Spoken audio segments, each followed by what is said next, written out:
back to more exclusive Blues talk. 101 ESPN is live from the Centene Community Ice Center. Brought to you by Bud Light and E&B Granite. Bernie Federko's only choice for granite countertops, cabinets, and flooring.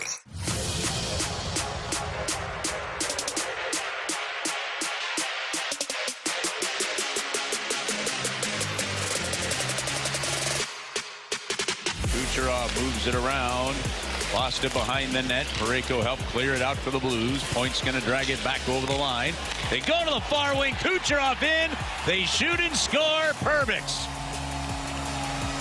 makes it 2-0 Tampa. And that is how you zip the puck around with skill. What a goal. What an assist by Kucherov. Kucherov coming into the middle for point. Breaking it up on the near side is Suter. He'll dish that one out of the zone. Kyrou got it over the line. Sets it up to Holloway. Back to Kyrou. Tried to bounce it off the goaltender. It ricochets to the far wing. Lightning with a 3-on-2 rush up the ice. Kucherov now in with the shot. They score. Now the Blues give up the quick one again. Yeah, Goncalves will get to it. Put it in for the Lightning, and the 2-goal deficit reinstated by Tampa.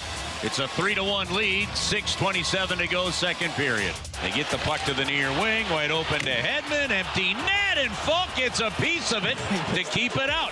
Hey, small victories in a game, but prevent Tampa from scoring. The outlet pass hits point. Kyrou forces it up. They go to the far wing with it. Here's a shot. Another one blocked by Robert Thomas. And the Blues keep the Lightning from scoring to the empty net. But they fall to Tampa by a score of 3-1. 3-1 loss last night for St. Louis as the road trips kicks off on a sour note. With Tanner Hendrickson, I'm Alex Ferrario, Jordan Deacon back in our studios. We are broadcasting live here at the E&B Granite Studios at Centene Community Ice Center. And out in Tampa last night, T-Bone, the Blues fall to the Lightning 3-1. Offensively, not getting anything going. Defensively, a couple of breakdowns. But I want to talk goaltending.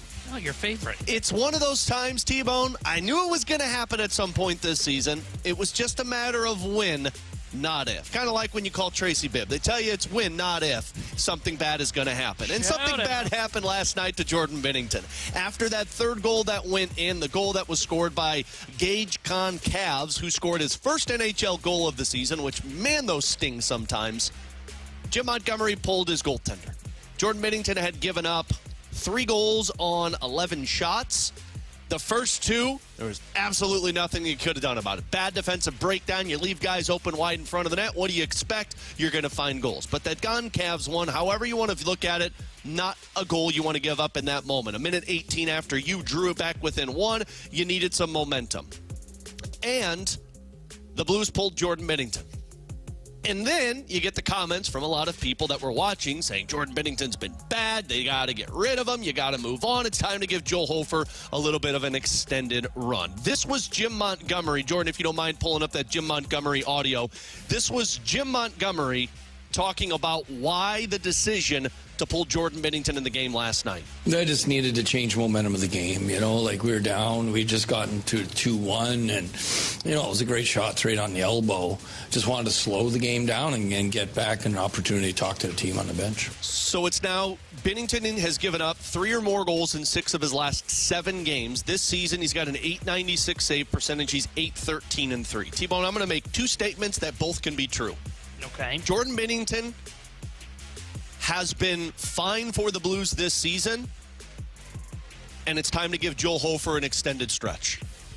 The first statement is true because as much as we want to look at his overall numbers and say he has been bad for you, the team has played poorly in front of him at times. And have there been goals that have gotten past Jordan Binnington that you say, man, you need your goaltender make the save there? Sure, but I can also find numerous instances where he has made save after save after save, and his team has given him no opportunity to take a breath. But I can't deny the struggles that he's going through. I can't deny the 3 or more goals given up in 6 of his last 7 games. And Joel Hofer has played well this season. I do think it might be time for the Blues to look at Joel Hofer and say, we need you to go on a little bit of a run here. But by no means do I think this is a problem for Jordan Binnington. Yeah, I think Jordan Binnington has been fine this season. When you look at his numbers, save percentage below 90% so far this year. You look at his goals against, it's now creeping up into that 3.0 range. So you'd like to see more from Jordan Binnington. He is right now going through, it is funny, we look at this before the show today, he's going through his typical December struggles. Yep. In his career in December, Jordan Binnington has an .889 save percentage, 3.3 goals against average. The real question will be what he looks like in January to determine if, okay, he's back to playing like he did last year, or if it's what he was 2 years ago. But we got to get there first. But I agree with you. Look, the Blues now probably need to start turning to Hofer for a couple more games here, and I think it is twofold. One, I think rest does better for Jordan Binnington. He's top 5 in starts right now in the NHL, and he is better off when he is a rested goalkeeper. We've talked about that in the past before, but also Joel Hofer's been playing pretty well. I mean, he made a couple of big saves in that second period to where I think Jim Montgomery might have considered going back to Binnington. Yeah, he was. But because he saw Hofer make a couple of big saves in that second period to keep that game close, decided to stick with him. If I'm the St. Louis Blues, I would go with Joe Hofer again tonight. And then I would probably start him in their game coming up on, Monday against the Detroit Red Wings. Like, I think you're at that spot right now where you turn to him for a couple of starts, and you kind of flip this real quick to Hofer 2, Binnington 1, and you do that for about a 2-week stretch, and then you see where Jordan Binnington is at, because the Blues need more from Jordan Binnington. I think that is fair to say that he has given up 3+ goals in 6 of his last 7 games. They need more from him. If they are going to be a playoff team, it is going to be because of their defense playing really well, and it's going to be because their goaltending's been great like it was last year. And right now, Binnington's going through a struggle. They need more from him, but I'm not overly concerned about him in the long run. Yeah, look, and I think they have gotten more from Jordan Binnington this season. Like, I'll take you back to 3 games ago when he played against the Dallas Stars. He stopped 35 of 37. There were 17 high-danger scoring chances by the Dallas Stars in that game, and the Blues lost in overtime 2-1. I'll go back to another game, take you all the way back to the Calgary Flames, where the Blues absolutely had nothing in the second and third period. They won that game. Why? Because Jordan Binnington stopped 36 of 39 shots. If you're going to look at Jordan Binnington last night and say, well, he gave up 3 on 11, he just hasn't been good. Ed on the Air Comfort Service text line is trying to take a victory lap on me, and I'm going to Dikembe Mutombo that ball right back at him. No. Jordan Binnington. Banner wouldn't have done that. No, probably wouldn't have. He would have swung the stick up at his face at that one. I think he would have gone in. That game last night, you had multiple defensive breakdowns. You look at the first goal. You had 3 players chase the puck and left a guy all alone in front of Binnington, which, by the way, made the first save.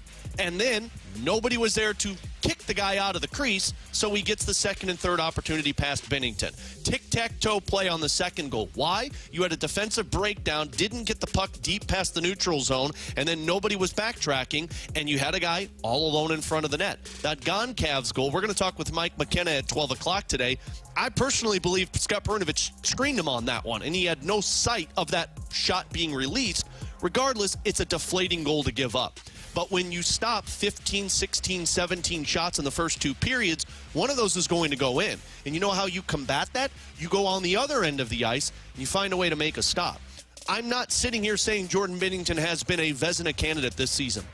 He's got an .897 save percentage. It's not good enough for a team that has to play perfect. What I am saying, though, is that Jordan Binnington has saved your bacon pretty much almost every single night to keep the team in 1-goal games. The team hasn't been able to get over the hump. What you need right now, one, a little bit of a breather for Jordan Binnington, which I will not deny. He has played the 3rd most games in the National Hockey League behind Connor Hellebuck and Jussi Saros. He started 25 in what they played 34. So, like, you're talking 25-19. I was thinking this would be more of like a 55-45 split. So, yeah, you give Joel Hofer a little bit of an extended run. He's got the hot hand right now. You want that in between the pipes. It would not surprise me if he plays tonight against the Florida Panthers and plays again on Monday when they take on the Detroit Red Wings. But make no mistake about it. Let me be very clear. I will speak slow. Jordan Binnington is the number 1 goaltender for this team and will be the number 1 goaltender for this team. This is what a tandem looks like. Binnington, Hofer, when one guy stumbles, the other one steps in. You don't rely on one goalie for the rest of the season. Yeah, I agree with that, but I think you're not at the point yet, but if he doesn't bounce back here soon, there will be a question of if he's the 1B of the tandem, in my opinion, because you have to have more out of him. Now, granted, He is 13th across the NHL right now in high danger shot attempt save percentage. So for the most part, he's done his job when called upon. It's been really this 6-7 game stretch where you're starting to see him not make some of those bigger saves, like that second goal you mentioned. It's a defensive breakdown. You wouldn't mind your goalie making that save, though. He does it, goal goes in. The third one, to me, I don't think he was screened. I think the third one's one that Benner will look back and say, I should have had that. Either way, though, right now, he is clearly going through it. I do agree. I think he's going to end up being the guy that is the 1A, with Hofer being kind of his Robin to his Batman. But, look, we'll see when we get into January, because December's always been the month that Binnington has struggled.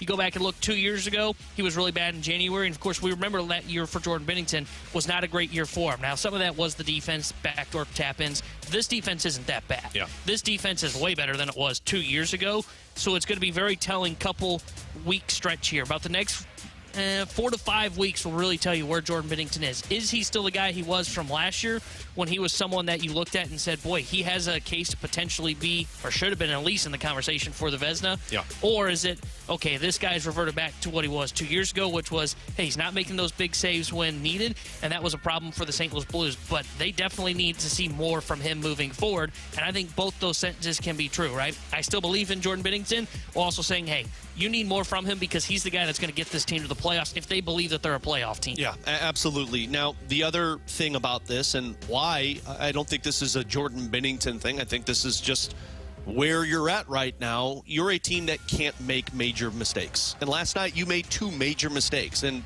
it was Scott Perunovich and Tyler Tucker that were on the ice for both of them. Those guys were a combined -4 on the ice for 2 of the 3 goals against. And you had defensive zone breakdowns. This team is in a position to where if you make a mistake, the other side is going to make you pay. So it's not fun. You shouldn't have to say this, but you do have to play somewhat close to perfect hockey, because your offense isn't there, and a deflating feeling is if you're a team that's been averaging about 1 goal per game in the last 4. It's a deflating feeling when the other team scores a goal and you're thinking, how do we get back into this one? Or when they pile it on and get the second one, because that's what happened last night. The first one, you're like, all right, you're still in this. The second one happened and you're thinking, uh-oh, this is going to be difficult to come back into. What we learned last night, because Philip Broberg didn't play due to an illness, I think the expectation he's going to play later on tonight, you can't afford to lose one of these defensemen.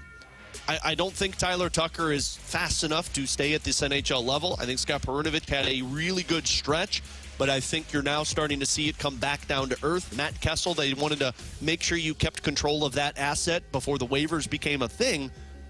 You're in a position where these guys are still growing / are waiting for some of the players that are supposed to be a part of your core to get to the NHL level. And on the flip side of it, if you lose a defenseman, much like you're in the position if you lose a centerman, then your team starts to have to fall into the we can't make a mistake on the ice. Yeah, last night was very telling that this team can't afford to lose any of their top 4 defensemen.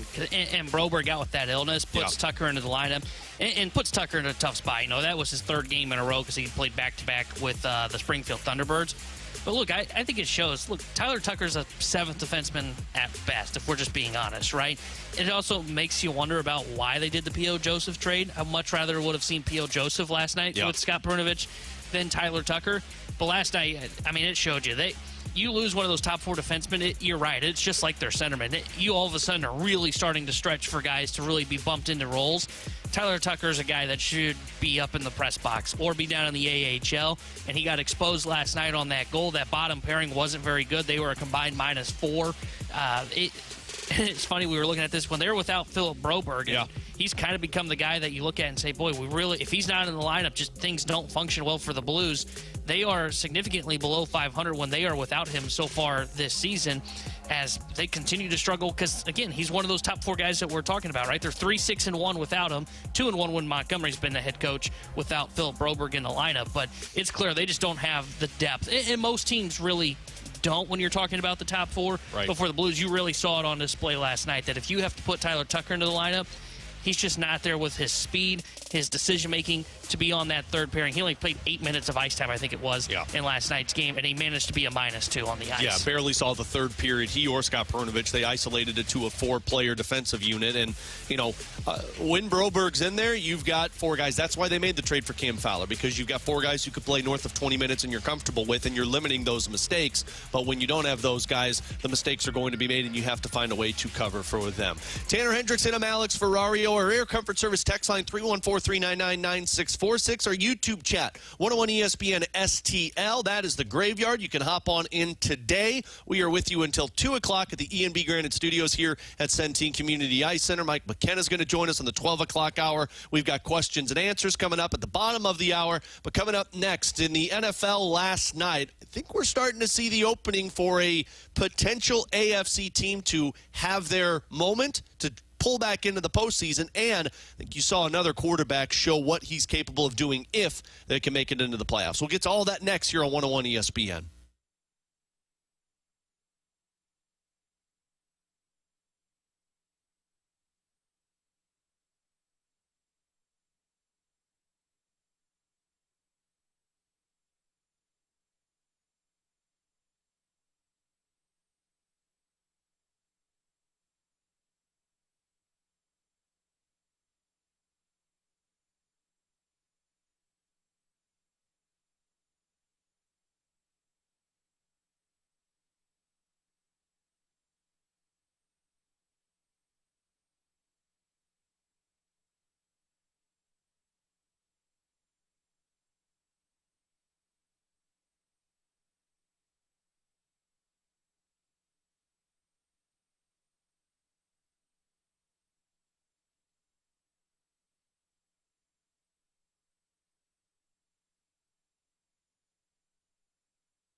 More Blues talk, more often. 101 ESPN is live from the Centene Community Ice Center. Brought to you by Bud Light and E&B Granite. Bernie Federko's only choice for granite countertops, cabinets, and flooring.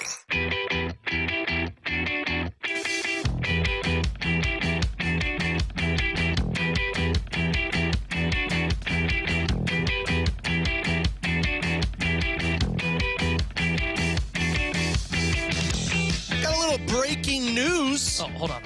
Breaking news. That's right. I think it's actually a little bit more impactful than just a T-Bone breaking news, but my bad. We're going to use the T-Bone breaking news sounder on this one. No, it's baseball breaking news. The Houston Astros have what seems to be a deal in place. Oh, with the Cardinals again?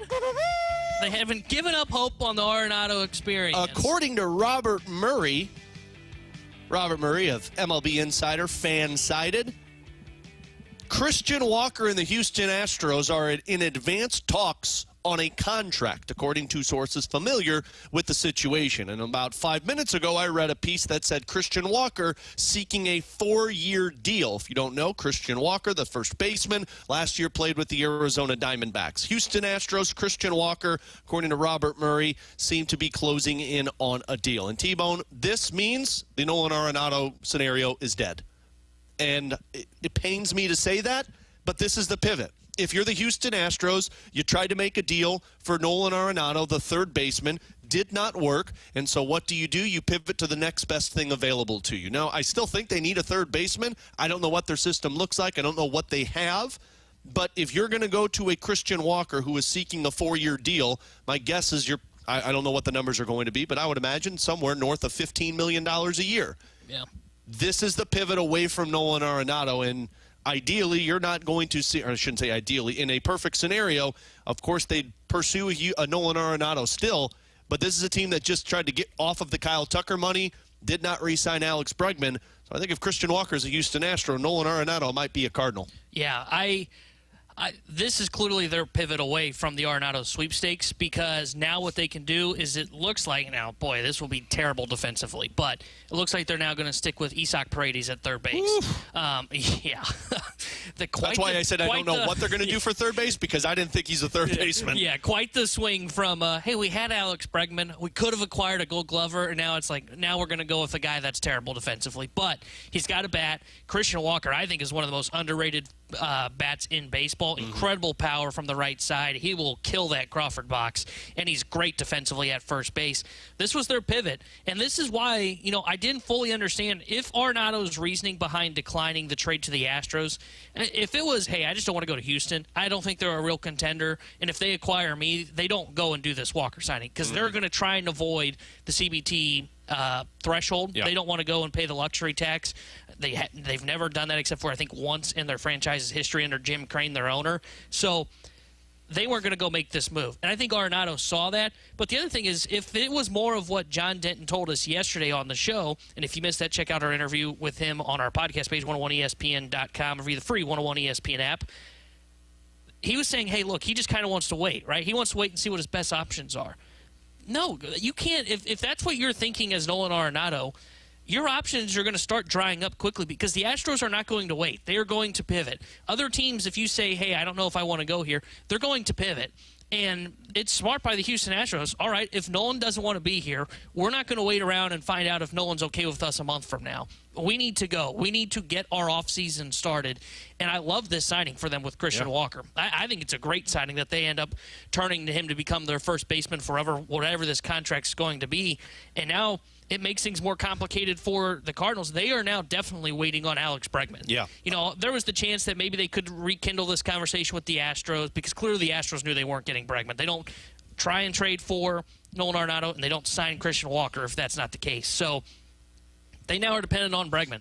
They need somebody that is in the AL East to miss out on Alex Bregman and think that the pivot is Nolan Arenado. So a couple of others chiming in on this one. Mark Feinstein of MLB.com, who was a part of the team that broke that Arenado news, saying that sources are saying the deal with Christian Walker and the Houston Astros is at the 10-yard line. And then Ken Rosenthal chiming in would almost certainly mean Bregman gone from Houston and that Arenado won't end up there. Astros would go with Walker at first and Isaac Paredes at third base. So let's do this real quick then. You're right. AL East is what you're really hoping for, but I think you're really hoping that the Boston Red Sox lose out on him, because I don't think the Yankees are going to pursue a Nolan Arenado. At least it doesn't seem like they're going to. Maybe they still jump in on that, but would make sense now that they've done the Max Fried thing. They've been in the conversation about a first baseman. Maybe that's going to be a Pete Alonso. I think you're hoping that the Boston Red Sox fall out of this. And if they don't get Bregman, I don't know where else Bregman goes, though, because it sure seems like the Red Sox were the ones that were the most hot on that third baseman. Does this keep the Phillies conversation alive at all? The Phillies are interesting because remember how Alec Boehm's name has been floated about? Yeah, well, that's why I'm bringing it up, because Denton said it, and if they don't get a Bregman, they seemingly would be one of those teams going for Bregman. If Alec Boehm's name is still out there, do the Phillies just shake it up in the sense of trading a Boehm and getting an Arenado? Well, here's what's interesting with Boehm's name, right? Boehm was like the hot name at, I think it was the GM meeting when it first happened, of, hey, the Phillies are looking to trade Alec Boehm. And we were all like, what? What are they doing? Well, according to Jeff Passan, the Phillies are now telling people they're not moving Alec Boehm. But I thought that was the owner that was saying that. That's not Dombrowski. The owner who signs off on Dombrowski's moves, right? I get it, but Dombrowski could go rogue and be like, I need a change. I wonder, it just depends on how much you're buying what these teams are saying, right? John Denton told us yesterday, hey, look, Nolan still wants to be a Dodger, and don't be fooled that the Dodgers are saying, no, we have Max Muncy. Yeah. I actually believe what the Dodgers are saying, because I think Max Muncy's a better player at this point than Nolan Arenado. Maybe not better defensively, but his bat plays better from the left side, which is more valuable than a right-handed Nolan Arenado is across baseball right now. I think what you're waiting for is, I think the Yankees are now the team that I'm going to circle as. Keep an eye on them. Red Sox will be up there, too, for me, because they can do we can trade Tristan Casas, move Rafael Devers to first, and acquire Arenado. But the reason that I say the Yankees is I wonder if the Yankees, now that Christian Walker's off the board, I don't know if they're going to be the team that dives into the Pete Alonso market. I wonder if they go more for, hey, can we give Paul Goldschmidt like a 1-year, $10 million deal, and then we can go out and we still have some money then, and we can go and acquire a Nolan Arenado if we miss out on Bregman. I think the best-case scenario for the Cardinals right now is that the New York Yankees do not acquire Alex Bregman. They do not sign him, and then they pivot to Nolan Arenado, because I think that is the best fit right now for him, because I think they are shopping in that first base market. I think they will settle on one of Paul Goldschmidt, Josh Bell, Anthony Rizzo, all of those smaller tier guys, and then they have that space to go out there and improve at third base and bring in Arenado. I think that is the best fit for him right now. Maybe this is just Debbie Downer here, but I'm starting to get more and more skeptical that the Cardinals are going to be able to trade Arenado. I think with this, it tells me that things are going to be very difficult, and if Arenado, like John Denton told us yesterday, is holding out hope that the LA Dodgers call and say, hey, we want to make a trade for you, I think the Cardinals are going to be stuck. They're going to be stuck in between a rock and a hard place, to where he wants to go to the Dodgers. Dodgers aren't giving us a final answer. All of these other teams are making adjustments because they don't want to wait for Nolan Arenado. You're going to get to the point where it's going to have to be, look, we'll eat a lot of money on this contract, or no one's going to be back with St. Louis. And now that you're seeing teams pivot, or at least one team pivot, man, this is going to be really tough for John Mozeliak. Yeah, it's going to be interesting, because this is the first domino that's fallen in the first base market. And I wonder, and again, the deal's not done. It's at the 10-yard line, according to a bunch of insiders across baseball right now. But what I wonder is, does this really move this first base market along? And the reason I say that is because of, I think you're right. They are definitely now, it is trending more and more towards he will be a Cardinal come spring training. But now there are two things that I have my eye on if I'm a Cardinals fan. Where's Bregman going? And two, what does the Yankees move at first base? Because I think that's the move that tells you a lot about what they are doing. Because if they do go with Pete Alonso, then they're probably not acquiring Nolan Arenado. They're not going to throw that much money onto the corner spots on their infield. But if they do go with a Paul Goldschmidt or Josh Bell or Anthony Rizzo, then I think that it still leaves that opportunity. But it also could be a sign that they're going after Bregman too, right? Yeah. So it's fascinating. And, again, this is what I didn't understand with Arenado saying, I'm going to wait. You know, if that was truly his thinking, dude, you just took the Astros essentially off the board. The Astros are not going to wait. These teams want to go quickly with their offseason. It's why the Cardinals got the deal done, right? It's why the Cardinals had the deal in place to move Nolan Arenado, because they can't do anything with their offseason until they figure out what the future is of Nolan Arenado. Because they're trying to shed payroll still. And Nolan Arenado and whatever it is that they end up eating, say it is they're shedding $20 to $25 million off the books for just this season, along with the $60 million that would carry over for the rest of the deal if you threw in $5 million per year as it was reported. You can't figure out what you're doing with your pitching staff until you know what you're doing with Arenado. And if Arenado is here, then it changes. We talked about this yesterday. Well, how do you cut that money then? Well, then you got to explore trading potentially 2 or 3 of your pitchers. And that's why this Arenado situation needed to be resolved as quick as possible. And I'm sure that's why the front office was frustrated that Nolan Arenado said, no, I don't want to be a Houston Astro. He's Tanner Hendrickson. I'm Alex Ferrario. If you're wondering what we're talking about, Robert Murray of Fansided saying a little bit ago that the Astros are close to a deal with Christian Walker, first baseman formerly with the Arizona Diamondbacks. The report is he's looking for at least a 4-year deal, which all intents and purposes is going to pivot away from Nolan Arenado. We'll get more into the Cardinals conversation in the 12 o'clock hour. But coming up next, let's go back into the NFL side of things. Chargers and Broncos last night. One team still alive for playoff hopes in the AFC. We'll discuss next on 101 ESPN.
101 ESPN Sports Center. I'm Jordan Deacon. This Sports Center update is driven by Johnny Londoff Chevrolet and Johnny Londoff Autoplex. Last night, the Blues lost to Tampa Bay by a score of 3-1. They're still in Florida taking on the Panthers tonight. Pre-game coverage starts at 5, and then puck drop is at 6. Also in Blues news, it was announced today that 9 Blues prospects will play in the World Junior Championship. That's the most in Blues team history and the most prospects of any NHL team this year. To see the schedule, you can visit stlouisblues.com/World Juniors. I'm Jordan Deacon. The Sports Center update was driven by Johnny Londoff Chevrolet and Johnny Londoff Autoplex. See them at londoff.com. Chevy, together we drive. Are you kidding me? Wall-to-wall Blues coverage is right here. 101 ESPN is live from the Centene Community Ice Center. Brought to you by Bud Light and E&B Granite. Bernie Federko's only choice for granite countertops, cabinets, and flooring.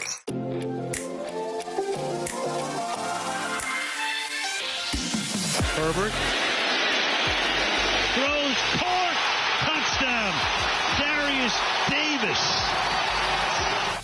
Al Michaels on the call last night. Poor Al Michaels. He gets a great game, and it still sounds like he's struggling this season. But it's still a hell of a football game last night as the Chargers take down the Broncos 34-27. They scored 15 points in the fourth quarter, including that just miraculous throw by Justin Herbert to help his team pick up its 9th victory of the season. So both teams, the Broncos, the Chargers, at 9-6. And in this AFC playoff race, you've got the Chargers, you've got the Broncos, you've got the Ravens, all sitting with 9 points, essentially closing the door for a lot of teams, although the Bengals still have this possibility, and we'll get on that in just a bit. But first, T-Bone, looking at this Chargers team, we talk a lot about we talk a lot about Joe Burrow. If he has one of those moments in him to where he can drive his team alive into the playoffs, get into the playoffs, and just go out there and tear it up offensively. And if you look at how Justin Herbert has performed this season, last night, 284 throwing yards. He gets 2 touchdowns. He does throw a pick in this one. I'm starting to wonder a little bit if the quarterbacks in the AFC have a lot more gas on them than maybe previously thought in terms of, like, Justin Herbert could go out there and kind of go on a Joe Burrow run in the postseason potentially. Yeah, look, he was awesome last night. That touchdown pass that we played on the return there, holy cow. Falling down, throwing while he was going the opposite direction. Going to his left and, throwing it. Body shouldn't contort that way. I thought I pulled something watching it just in my chair. But he was awesome last night. And he looked like that was a Burrow-esque game where it is, hey, I'm going to make all the right decisions. And not only make all the right decisions and throw for the 284 yards, as you had mentioned, but rush for 28 yards on 8 carries on plays where it was, I think it was on their last drive, if I remember correctly, where it's like 3rd and 8. You're thinking, okay, Broncos maybe getting the ball back, and Herbert just gets outside the pocket, scrambles, gets the first down when it's needed. It felt very much as like, okay, this doesn't feel like it's a great supporting cast around Justin Herbert, and I think if anything, that's going to end up ultimately being the fall of the Chargers when we get to the playoffs. But, man, I couldn't help but think when watching that game, could he have one of those moments? Because I think he's a top 10 quarterback in the league. Yeah. I don't know if he's top 5 like I thought he was at one point in his career, but I could totally see where if Justin Herbert gets hot, he can make some noise in the playoffs. And that's where I look at it. I don't know if the Chargers can beat the Chiefs. I don't think they can beat the Bills. But, man, if they could match up with, the Pittsburgh Steelers in the first round of the playoffs or the Houston Texans who will win the South, I could see where they win that first-round game, build some momentum, and maybe surprise us and potentially go on a run because Herbert looks really good so far this year. And I didn't even mention he was playing on a bum ankle last night, and it looked like he was 100% healthy. Right. Well, and then here's the thing, too. In terms of that playoff positioning, you mentioned it. You got the Bills trying to get that number 1 spot, but you've got the Chiefs that are pretty much in that position. But Chiefs at 13 wins, Bills at 11. You've got the Steelers and Texans all have pretty much locked up their jockeying positions. The Baltimore Ravens, if they win out, they're going to have that number 5 seed locked down. But you're talking about a Chargers and Broncos team that are jockeying for that 6th spot in the AFC, which is an ideal matchup, you would imagine, if you get into that when you get into that first round, depending if it's the Steelers, the Texans, whomever you may go up against. But this AFC, at one point I thought it was pretty much settled. But now after that last night, do the Cincinnati Bengals have an opportunity? Was BK right all along talking about this Bengals team potentially getting in? Look, when he first sent us a text last night from Mexico and said, guys, the Bengals are alive, my immediate reaction was, would you shut up and enjoy your vacation? But you look at the standings, man, they went out, they're in, and they've got the Broncos on their schedule. My answer still is no. And the reason I say that is I don't think the Bengals defense can play great football for, let alone one game, 3 games. Yeah. And I think that's what has to happen because, look, the Bengals have put up a ton of points so far this season. They've lost games where they've scored 30-plus points in a game. Their defense lets them down. And though they have Cleveland, they should win this weekend at home against the Cleveland Browns, who are starting Dorian Robinson-Thompson this weekend, or whatever the third-string quarterback's name is. Bo Nix will pick that defense apart. And Bo Nix has been solid this year. He was really good last night, too. He was good last night as well. He's going to be a quarterback that always falls right into the 10 to 15 range, I think, when you're talking about the best quarterbacks in the NFL. But against that Bengals defense, he's going to look really good. We've seen the Pittsburgh Steelers put up points against the Bengals. I think they're going to do that again. I would be shocked if the Cincinnati Bengals can win 3 in a row. They do have a little bit of their destiny in their own hands. And the Broncos have a very tough schedule with the Bengals on the road and then the Chiefs at home. But what are the Chiefs going to be playing for in that game? There's a chance the Chiefs don't play anybody in that game. Mahomes doesn't play that game. Yeah, exactly. So I would be shocked if the Bengals still get in the playoffs. They do technically have a shot, though, but I would be surprised if they make it. Who has a better shot, them or the Colts? Because the Colts are kind of in that same spot, too, right? They win the next 3. They could be talking about the same position as the Broncos falling out. No, I don't think, because they've lost the tiebreaker. Oh, they lost the tiebreaker. Okay, so yeah. So you're really talking about the Bengals in this one because the Dolphins lost that tiebreaker too, correct? I don't know how the tiebreaker falls for them because Miami has not played the Denver Broncos. Yeah. So Miami technically, I guess, would have a shot, but they're kind of in the same line of me for Cincinnati. I don't really trust them at all. So I don't think they're a team that can get into this. Cincinnati is the one that controls their destiny because if they win out, they would have the tiebreaker over Denver with a head-to-head win. But I just can't see the Bengals being the team that gets in. I think your playoff field is set in the AFC. It's more a matter of how they kind of juggle around seeding-wise. And then if the Bengals have a shot in this one. Man, how great would it be, though, if the Bengals were playing over in the NFC? That's at least an offense that could get you excited to where, look, you'd be jockeying for a lot of positions in that one, too, because Buccaneers are in that, Rams are in that, Packers are in that, Commanders are in that. But then, you look at the next teams down that are in the hunt, the Bengals over the Seahawks, Bengals over the Falcons. That would be a lot more exciting than watching those teams fighting in the NFC for a playoff spot. Do you enjoy watching? I guess the Bengals offense. I love the Bengals offense. Yeah. I hate watching that defense because it's so freaking infuriating. But, if you could tell me I get that offense to watch, I would take that over watching the Broncos defense any day of the week. That's fair. And with the Broncos, they kind of win that ugly style to where they never really impress you offensively. Although, again, Bo Nix was good last night. Bo Nix has been fine, but it's just it's never like a 350-yard game, and you're like, whoa, that guy was perfect for the full football game. What I don't want is a 14-10 playoff game to where both sides are just defensively shutting it down. I want a lot of offense, specifically in those first couple of rounds. I will say this. I do think the AFC playoff picture has become a little bit more interesting for me. Yeah. Because right now, the way things would match up, Broncos at the Bills. Bills would win that, but the Broncos defense, man, could give them a shot. You look at the LA Chargers.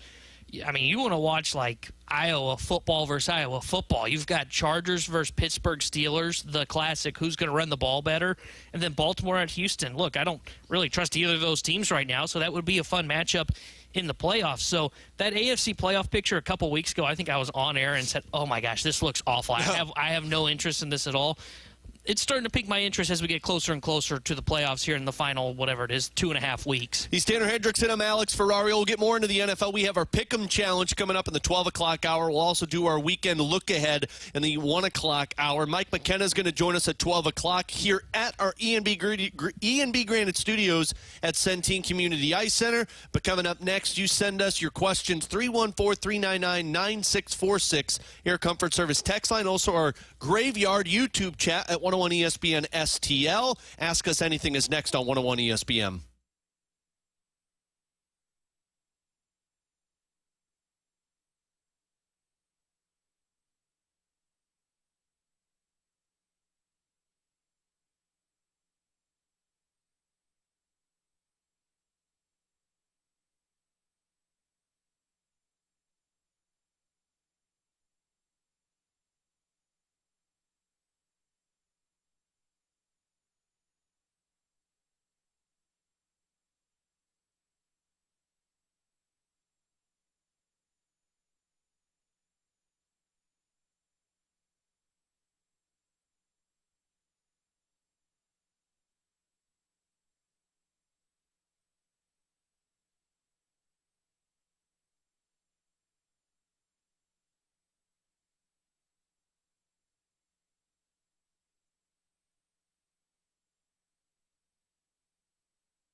to more exclusive Blues talk.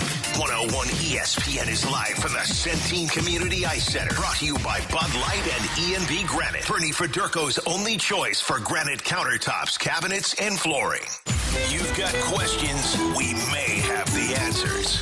Maybe. It's BK and Ferrario's questions and answers on 101 ESPN. Jim Bowden of The Athletic reporting that the deal is done between Christian Walker and the Houston Astros. So that pivot is officially completed for Houston, as it looks like they will have their first baseman with a multi-year contract underway.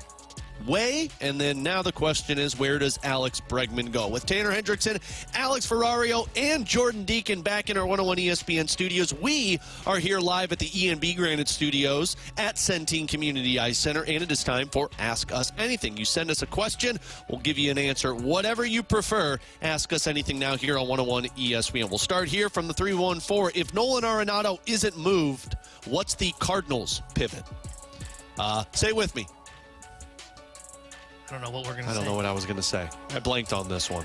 I was going to say it's going to be they're going to trade Steven Matz and then one of Eric Fetty or Ryan Helsley, if not both. But my guess would be they would try to go with one of those two and hold on to the other, because they'll have to cut payroll somewhere, and you're not moving Michaelis, you're not moving Contreras, you're not moving Sonny Gray, because those guys have all said they're going to stay, so you're kind of in the same spot with Arenado. I would think you'd have to trade Steven Matz. It becomes a must that you have to trade him, and then it becomes a matter of which one do you want to choose between Fetty and Helsley to get you kind of to around that $20 million range in payroll you're cutting. Yeah, I hate to say this. I think they're going to look at this and just say, well, we think we can compete with this. Like, we think we can. We've got a competitive roster. We'll keep Helsley. We'll keep Fetty. We'll try and move Steven Matz, because that would save them $11 million, and just have this roster in place. Hope Fetty pitches well. Hope Helsley pitches well. And if it doesn't work out to where you're in the NL Central conversation, you say, well, let's see what we can get at the trade deadline. See, I think they're going to be required to trade two of the three from ownership. Because, you think so? Yeah, because the number one thing Mo said when he was asked at the winter meetings of like, hey, why are you moving on from Arenado? It wasn't, well, we want to get playing time for Nolan Gorman at third or Donovan at third. It was, hey, we still need to cut salary. This is a financial decision. And if that's the case, ownership doesn't care how you cut $20 million, right? They just want you to cut $20 million. So I think they will be required to trade two of those three guys that I had mentioned, Matz, Fetty, and Helsley, or maybe all three of them to get to that mark, depending on what they have to do, if they have to eat money on Matz's deal to make it work out. But they will be required to still make some cuts, I believe. Yep. From the 314 on the Air Comfort Service text line, 314-399-9646. Fellas, what's the excitement for bragging rights this weekend? How big of a game is this one for Mizzou? I personally think it's, I don't want to say massive, but it is pretty impactful in the sense of, you took down Kansas. Kansas didn't play well, but you played really well and forced them to miss some shots. This is your real first taste of competition since that Kansas game before your SEC play picks up. And I know it's bragging rights. It's a neutral court. There's so much fun into it. But I think this is going to give you an idea if that Kansas game was kind of fluky and Mizzou's going to be up and down, or if Mizzou is legit going to be competitive with these teams, because the SEC is a gauntlet. Illinois has already felt that. They took on Tennessee, correct? Yeah. So Illinois has felt how this SEC is going to be. I think it's pretty impactful for Mizzou, and I would say the same thing for Illinois. Yeah, Illinois played some tough competition already, so they've got a good sense as to, okay, where are we at as a program? Like, they've played 3 SEC teams already, and they're 1-2. Their one win came against Arkansas, and they were right there with number 1 team in the country in Tennessee. So they've had kind of this experience. Just adds to another layer of it with the Missouri Tigers. For Missouri, I think it is kind of what you said, right? It is a, hey, this is the third test for us. Memphis was looking like a better team than we gave them credit for when the season opened up, and you lost. You beat number 1 Kansas. This is the game where it is, okay, can you compete with Illinois, who is a tournament team? I believe that. I'm not just saying that because I'm an Illinois fan. They are a good basketball team. Is Kansas a one-off, or can you put it together another solid game like you did against them and compete with the Fighting Illini? Because if you can compete with the Fighting Illini in bragging rights here in a rivalry game where everybody gets a little bit more amped up for it, they'll give themselves a fighting chance. And you're right, the SEC is loaded. It looks like it's going to be a 10-tournament team, so it's not going to be a cupcake going into conference play, but you'll get a good idea of where you're at as a program when you go up against Illinois before you get into the conference slate. From the 6-1-8, guys, I understand that this team is limited with the players that they have, but why do they switch the line combinations up so much? It's so frustrating them trying to find continuity but changing lines every single game. I think Hitch was the one that told you guys this, right? This was the night that I was off that Hitch came on with BK and Ferrario.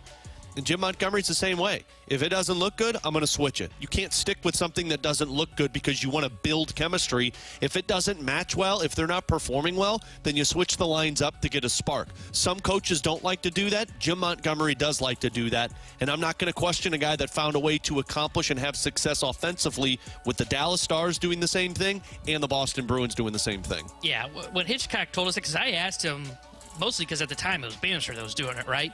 Early on in the year, and I said, hey, do you agree with changing up the lines a lot? He said, look, you can't wait on chemistry. So I have no issue with what they're doing. And look, I think some of it is, hey, you're probably not going to find a perfect 1 through 9 in your top 9 with the Blues just because they don't have that kind of depth on this roster. But can you get that first and second line going? This team's going to have to be top heavy with their top 2 lines if they're going to have a chance. And that's why I didn't mind. Look, I would have loved to see them experiment again with Holloway as that third line center. But I do like him better on that wing with Shen and Kyrou, so I like that line better. I love the top line when he had Booch, Thomas, and Neighbors. I think that's the best way to maximize your top 6 right now. Yeah, we're with you on that one. And then final one before Mike McKenna is going to hop on with us. How impressed are you that the Blues are sending 9 players to the World Juniors this year? They had 7 last year, if I'm not mistaken. Sounds right. It's a franchise record, and I believe it's an NHL record to have that many players going over. It's impressive. Like, when you talk about the scouting ability and finding these guys, I'll tell you the one that I was most caught off guard by, their second-round pick last year, Colin Ralph, who we had on with us during the prospects training camp. He was a second-round draft pick, and he made that roster over a first-round draft pick, a defenseman from the New York Rangers. So it tells you where this team's at in terms of the pipeline. It sucks now because you are in a holding pattern, but you do have some guys on the horizon. I mean, Dvorsky's playing in his 4th World Juniors. Yeah. Like, that's impressive to go up against similar players and be one of the best in that tournament 4 straight years. Yeah, and it shows you why Army said they're out of the asset accumulation mode, right? They've got the guys in the system. Now it's a matter of buying your time, waiting, while also now you've seen them invest a little bit, giving up draft capital to try and be competitive at the NHL level while they wait out on these guys. Tanner Hendricks hit him, Alex Ferrario, Jordan Deacon as well. It's BK and Ferrario. We'll come back. Former NHL goaltender, and on behalf of Macadoodles, Mike McKenna is joining us next on 101 ESPN.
More Blues talk, more often.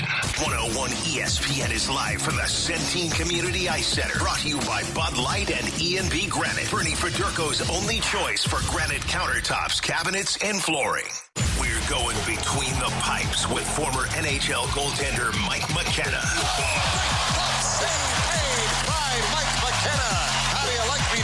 Between the Pipes is refreshed by Macadoodle Spirits, fine wine, beer, and cigars. Now open in Darden Prairie.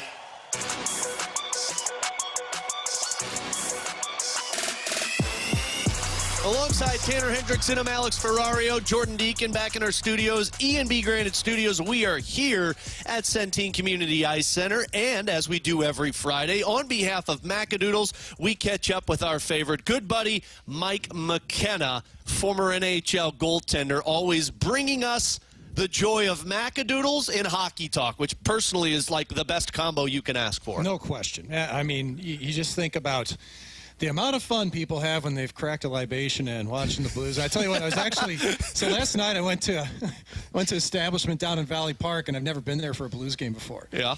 And it's my neck of the woods. Yeah, dude. And TJ Wings place. Yeah, thank you, TJ Wings. Nice. But, I've never been there for a game, and the number of people that were like fully kitted out in Blues gear. I just, I haven't seen that aspect of society, and I mean that like going to bars to watch games. I've never done that. I've always just played. Well, you've been at the game. Yeah. So I know this sounds kind of like ridiculous to people listening, but it's fun. Like, it's cool. You know, you realize how deeply entrenched like the Blues are in the city, and the Cardinals the same way, right? Yeah. And it was just fun sitting there with my kids and family and cheering them on and watching, and unfortunately not cheering enough. Right.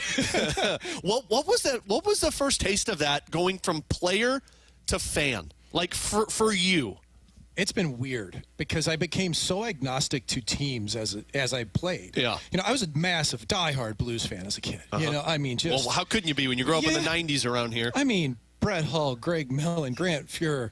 I mean, Curtis Joseph. Everybody who played goalie for the Blues. These are my heroes, right?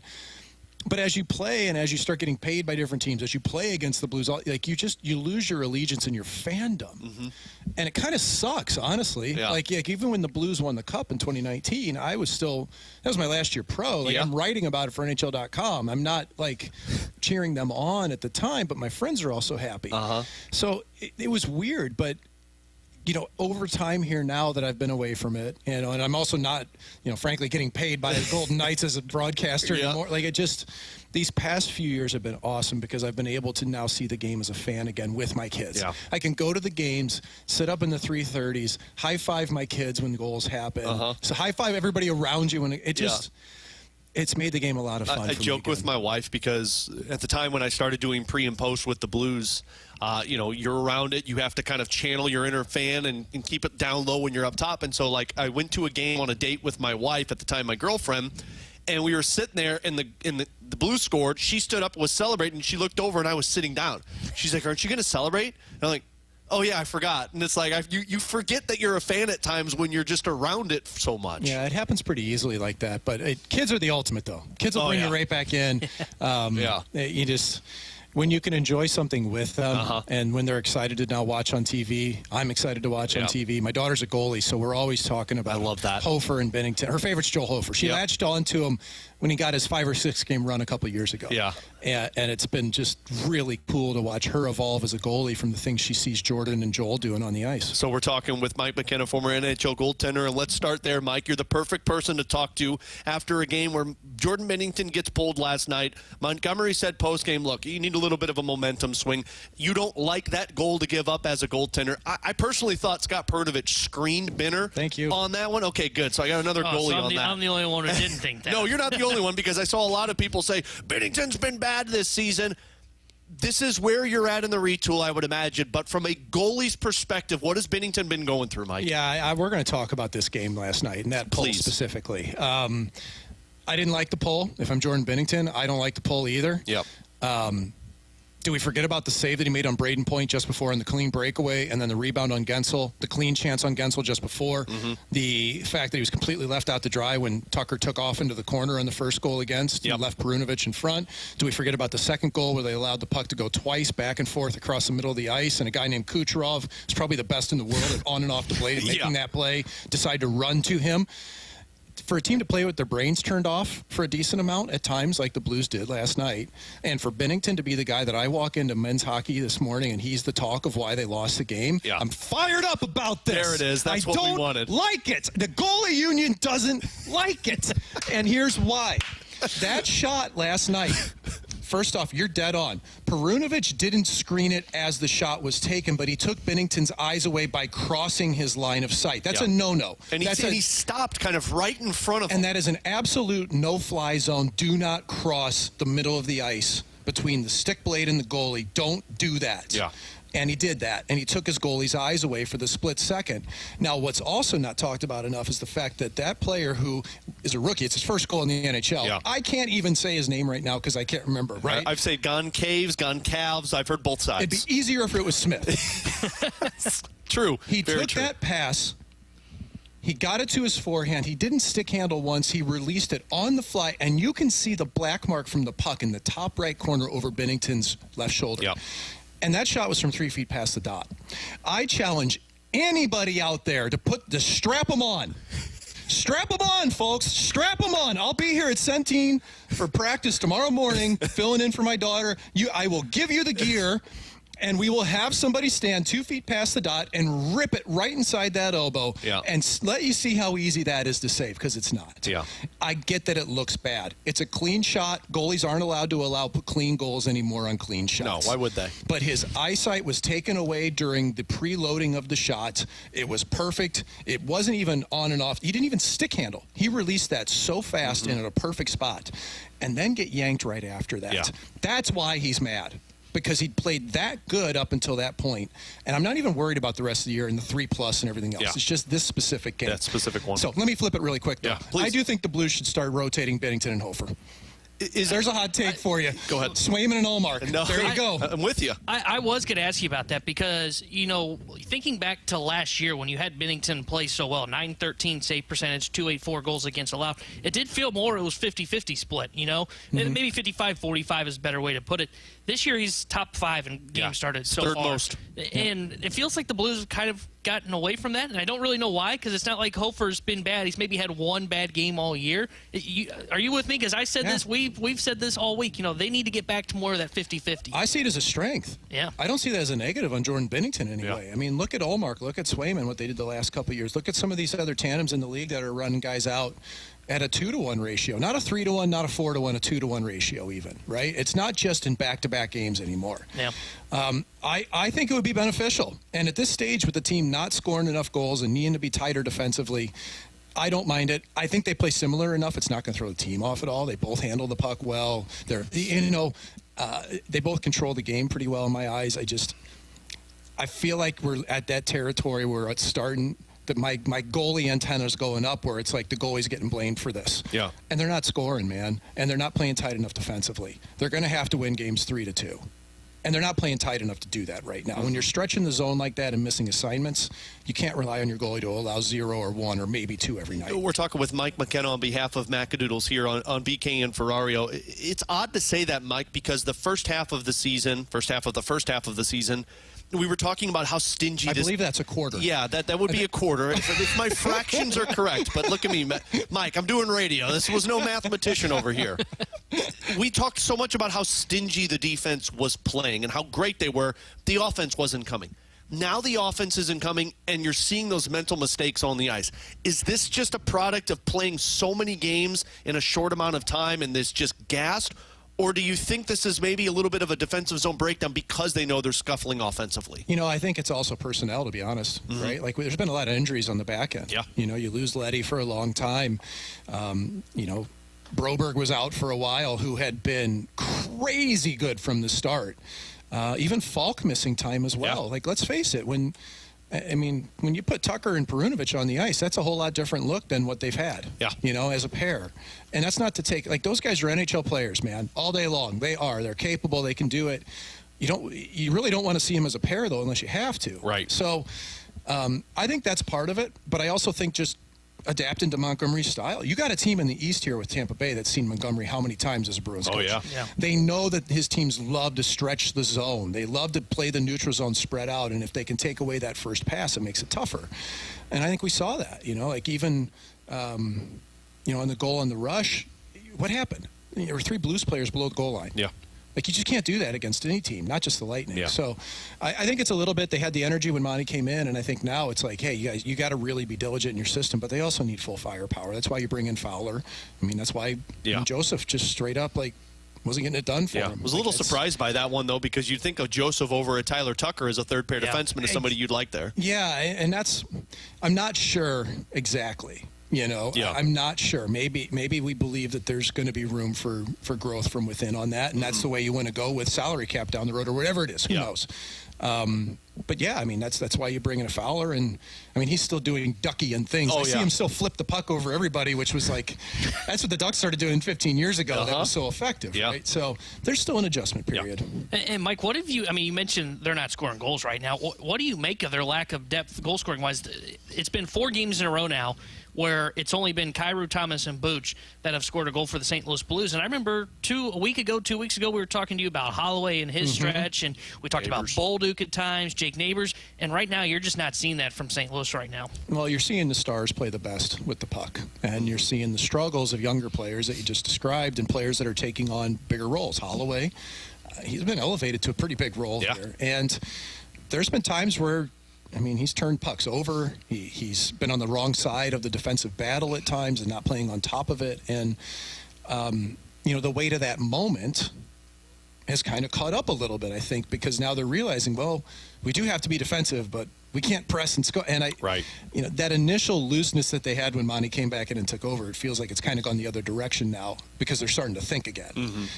So that mental part of it, I think, is probably causing it. The skill's there. It's just creating it, and if Brandon Saad was scoring like historically he had, we may not be talking about this much either. One more hockey one, and then we'll talk Macadoodles and what's going on there, Mike, because we heard Braden Shen and Robert Thomas talk yesterday about how they're just not getting to the front of the net enough. We as fans can sit there and be like, "You're not going to the front of the net." You've had the best view in the house on ice in games. Why is it so difficult for teams to establish that net front presence in the offensive zone? You got to want to be there.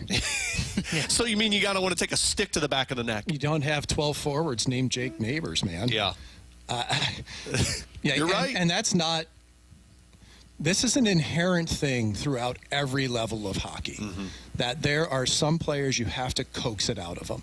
And you have to prove it to them why it works. Yeah. They should know it by the NHL. They do know it by the NHL, but you still need reminders. You do. I mean, you've got guys who are so skilled that they've been able to pass the puck around, snap it around, score goals. You get away with it for a little while, then you forget. No, you still got to grind, man. And every level, from squirt on up. We got a kid on our squirt team that has just taken off in the last couple of weeks because he started going to the front of the net. Yeah. Super skilled kid. Big smiles, happy as can be, man. And it's because he's going to the dirty areas. Makes sense. Well, you got another team tonight that isn't too fond of you going to the dirty areas in the Florida Panthers. Macadoodles, Mike, let's talk because we are approaching the holiday season. I just told you, my wife and I have a couple of date nights planned. I'm planning on getting up there to pick out a nice bottle of wine to surprise her, but I know there is so much more than wine going on up at Macadoodles. There is, but I tell you what, when you show up in the wine room, go see Kat, go see Cindy. We've got bubbles upon bubbles. We've got great deals running on them right now. We've got champagne to California to cava from Spain. Take your pick. Again, great prices over in the wine room and a great selection. I guarantee you'll be able to try some things too. Because it's the holiday season, we've got bubbles out, several of them to try at all time. Big excitement in Macadoodles right now. We just got in our Blue Note Juke Joint uncut, unfiltered bourbon. That is a barrel pick for our store.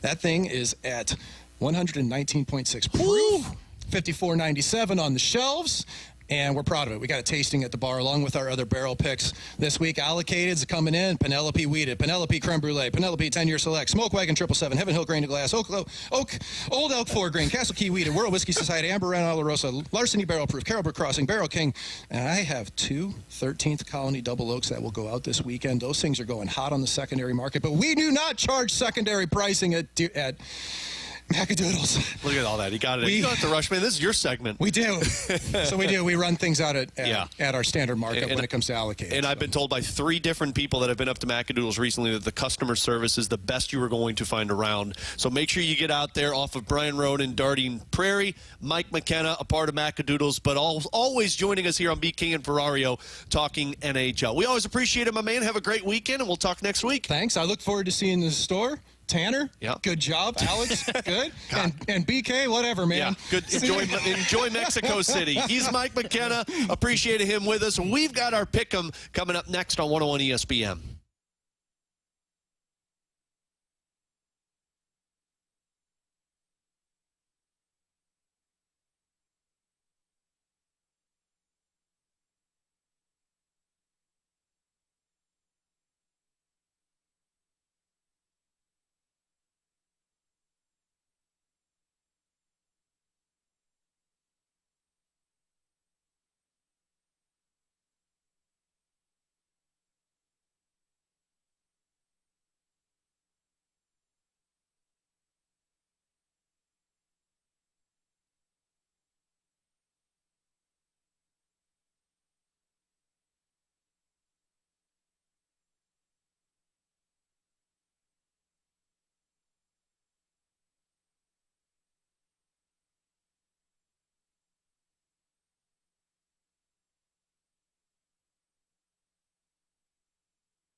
wall-to-wall Blues coverage is right here.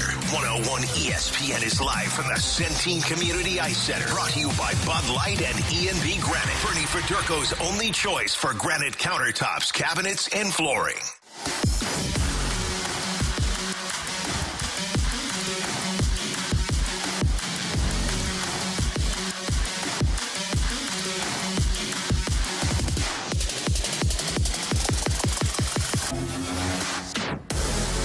BK and Ferrario as we now get to our favorite time of the week. Well, I guess it's my favorite after the 5-point sweep that I just had over the weekend. Hey, man, I haven't been punished yet. No, this you year, have not, but it's not looking too good right now. You and T-Bone are in a heat for second place right now. You and T-Bone. Yeah, you and BK. You are at 2 points with a 2-4 overall record. BK sitting at 1 point. He laid the big old goose egg last week. He's at 1-5, and I've got 6 points sitting at 3-3. And for those that don't know, this is our BK and Ferrario Pick'em Challenge. What we do every week is we go to the weekend slate of football action, whether it be college or NFL, and we go with our 3-point pick, 2-point pick, 1-point pick. 3-point is most confident, 1 point is least confident. And we go with the spreads. So whether it's the plus, the minus, we pick the spreads in this one. It's not the money line. It's not the over-under. We go with the spreads of the game. And then at the next week, we recap. And then whoever's got the fewest points will be the loser at the end of each month. So BK is in Mexico City. He'll be back on Monday. And we told him to send us our picks. Yeah, maybe. We told him to send us his picks last night. He sent them to us, and this was the text he said, I reserve the right to change these tomorrow. We have not heard from Brandon Kiley, which means his picks will stay the way that they are. And since he is at the bottom, we will start with his 1-point play, T-Bone. T-Bone, he is going with San Francisco at plus 1.5. If I look at the line right now on the Circa Sports Illinois app, that is sitting at a pick'em straight up right now. But with the 49ers taking on, why am I blanking? Oh, the Dolphins. Yeah. He's got 49ers plus 1.5. They're on the road in Miami for Sunday afternoon matchup. But I think I just read earlier, Jalen Waddle is not playing. Yeah. So his 1-point play, San Francisco plus 1.5. Yeah, with Waddle being rolled out, I end up kind of liking this pick a lot because Miami's offense has been better of late, but now that you take away a weapon from it, it makes sense this line is super close. I don't mind this pick by BK with the 49ers plus 1.5 at the Miami Dolphins because it does feel like a pick 'em. I could see where San Francisco surprises us and takes down Miami. Any West to East Coast concern for you, T-Bone? Yeah, but Miami, I don't know how to feel about them so far this year, so I'm okay with this one. T-Bone, what's your 1-point play? All right, my 1-point play, I'm going to start in college football. We've got the playoff this weekend, and I'm going to go to tomorrow's games, and I'm going to start with the Texas Longhorns. Look, I don't really know how to feel about Texas because they haven't really beaten anybody good this year. You know, everybody looked at early on. They beat Michigan and said, oh, wow, they beat the Wolverines. That team was bad. They couldn't beat Georgia, but they've been close. They were close in the SEC championship game. I don't think Clemson's very good. I think this Texas defense is going to have Klubnik off his game a little bit, or Klubnik, however you say it. Doesn't matter. I think he's going to struggle. I like the Longhorns big at home minus the 12 points. Ooh, boy, T-Bone was so desperate to get back into college football after last week. It does feel nice. It feels good, doesn't it? I am staying the hell away from the college football game, mostly because I suck at it, but even more so with the college football playoffs going on currently. I, 1-point play, am going to the NFL. No surprise here. And I am looking at the Indianapolis Colts. I think the Colts have been playing better. I don't think they have any playoff expectations like we just discussed. You know who hasn't been playing well? It's the Tennessee Titans. They've been shellacked these last couple of games. So the Colts, which I'm not going to say the phrase that we typically say that usually burns us, I'm just going to take the Colts minus 3.5. You don't get this line. No, I didn't say that. T-Bone said that. I am just looking at this as a home game for the Colts. Titans are a bad team. Minus 3.5 for Indy is my 1-point play. So I thought about this one, but you know why I backed away from it? Why is that? Earlier this week, the Titans head coach was asked about his team being soft. And he went on a rant and said, we're not a soft football team. That is BS. We aren't that. I think they're going to be fired up to come out and play well in this one. Titans? Yeah, Tennessee Titans. Yep. Because of those comments that were asked by a reporter, I wouldn't be shocked if they end up coming out playing well in this one. Don't know if they win, but I could see where they end up keeping this close. That's why I avoided that game ultimately. But it was one I did consider because I do agree Colts have been playing better football of late. 2-point play for Mr. Brandon Kiley. He is going to the Bills and Patriots matchup. Boy, must really love the Bills. It's a 14.5-point spread, T-Bone. What's he thinking? Bills are on home field. Oh, he's definitely thinking Bills, isn't he? And he is thinking the New England Patriots plus 14.5. We know that BK loves him some Drake May. I think he might be loving a little too much of Drake May. Like, I understand it. Patriots can stay competitive. I don't think that one's going to be the case in this one. But Brandon Kiley says, nope, I disagree. He thinks the Patriots are going to keep this close, like 2 touchdowns or less, so he's going Patriots plus 14.5. Yeah, I hate that pick. I hate that pick, too. Terrible pick. Bills still technically have something to play for to try and stay alive for the number 1 seed. And I think you're going to see Buffalo come out and dominate the New England Patriots. I would have taken the other side of this one. Now, I didn't have enough confidence to put it in my top 3, but I would have gone with the Bills with the minus 14.5 on that line. My 2-point play, look, there's a theme between my first and second pick, and it's not just, hey, college football. It's, guys, the ACC is not a good college football conference. So I've heard. And everybody's getting a little bit out over their skis about how those teams looked in that ACC championship game. Let me tell you, folks, the reason SMU and Clemson look good in that game is because it was 2 ACC schools playing against each other. They are going to learn the hard way on Saturday that this is Big Ten football country and this is SEC football country. So my 2-point play, give me the Nittany Lions of Penn State minus 8.5 against SMU. I think they end up blowing them out of Pennsylvania. I don't think this game is close. I think Penn State is one of the 3 best teams in the country. I think they will kill SMU this weekend. If I didn't suck at picking college football games, that would have been my 3-point play. But I don't trust myself when I make college football picks, but I love that one. I mean, Penn State, I don't even think any of these ACC teams stand chances when it comes to these other matchups. I think Penn State's got the opportunity to be one of the final teams. I love that pick. My 2-point play, sticking in the NFL, I am going to a little Ohio battle between Cincinnati and Cleveland. Oh, I thought you were taking the bowl game going on right now. No, I'm not taking the bowl game. I'm staying the hell away from that one as well. No, I'm taking the Bengals minus 8. This line has changed significantly because this is BK's 3-point play at 7.5. Last night it was 7.5. Today at about 9, it was minus 8, and now currently it is sitting at minus 7.5. So we are going to stick with the lines of it's minus 9 now. So BK's getting this as a 3-point play at minus 7.5. I am taking this at minus 8. I was a little concerned about this, which is why it's only my 2-point play, because it's home, and the Bengals have been bad at home. Cleveland just lost Nick Chubb for the rest of the season. Cleveland has, I think they're going to their 3rd-string quarterback now. Cleveland is pretty much done for in this scenario, and Bengals still have a lot to play for. Do I like this as more than a touchdown? I don't, because the Bengals defense is bad, but I think in a desperation game when Cleveland doesn't have much to play for on home field, Cincinnati's going to cover. So Bengals minus 8, my 2-point play, minus 7.5, BK's 3-point play. Yeah, I do like that one because they're on their 3rd-string quarterback, but because it was announced in his kind of only a week's notice for Cincinnati to prepare for it, I wonder if their defense ends up having any kind of struggle in it. It's why I stayed away from it, but I do like it. I get the thought process around it. My 3-point play, I will go to the NFL for my 3-point pick, mostly because I don't trust any other college ones. I think the game's only going pretty close. Yeah. My 3-point play, I'm going with the Detroit Lions. Minus 6.5 at the Chicago Bears. Watching the Bears, if this was at 7 or 7.5, I don't know if I would have taken it. But at 6.5, I like it because watching the Bears on Monday Night Football this past week against Minnesota Vikings, it's clear that's a lifeless football team right now. They look like a team that when they run out of the tunnel, they're only going 3 more weeks to Cancun rather than we've got a football game to worry about. I think the Lions are going to have a bounce-back game. I think they're going to end up blowing the Bears out of the water because the Lions have a high-powered offense, and I don't think the Bears can keep up with them, so I love Detroit minus 6.5 as my 3-point play. I like that one, but, man, it just worries me. I went with that on Thanksgiving, and I know that was a Thursday game, but with how depleted that Detroit defense is, It's a division game, which always worries me, but I still like Detroit. 6.5, though. This feels like a field goal victory for the Detroit Lions. Okay, so BK's officially done my 3-point play.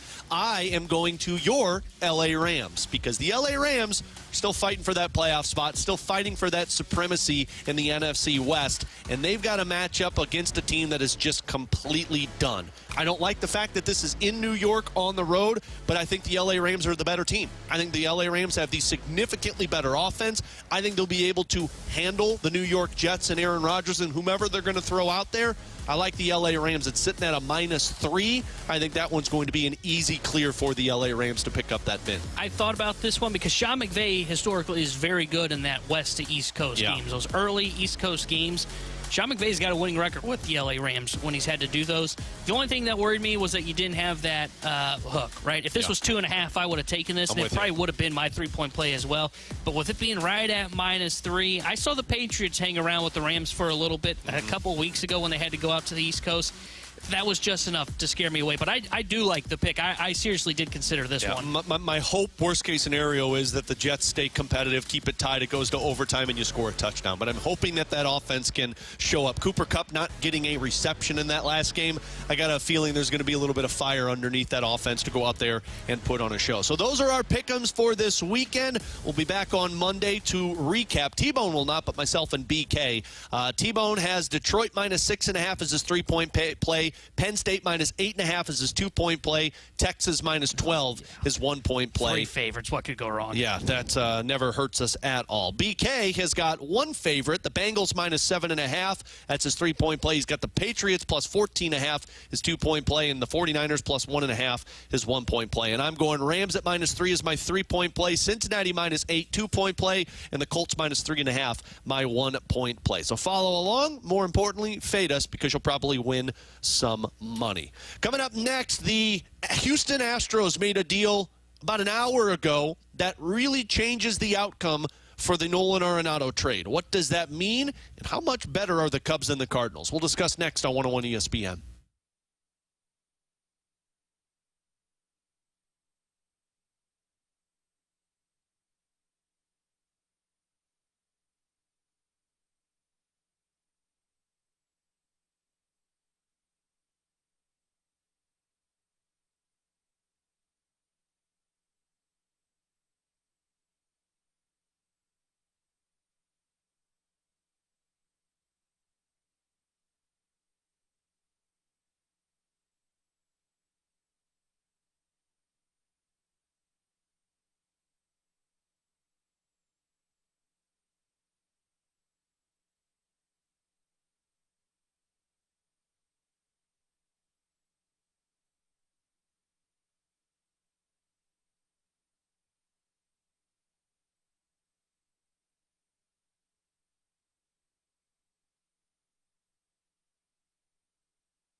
101 ESPN Sports Center.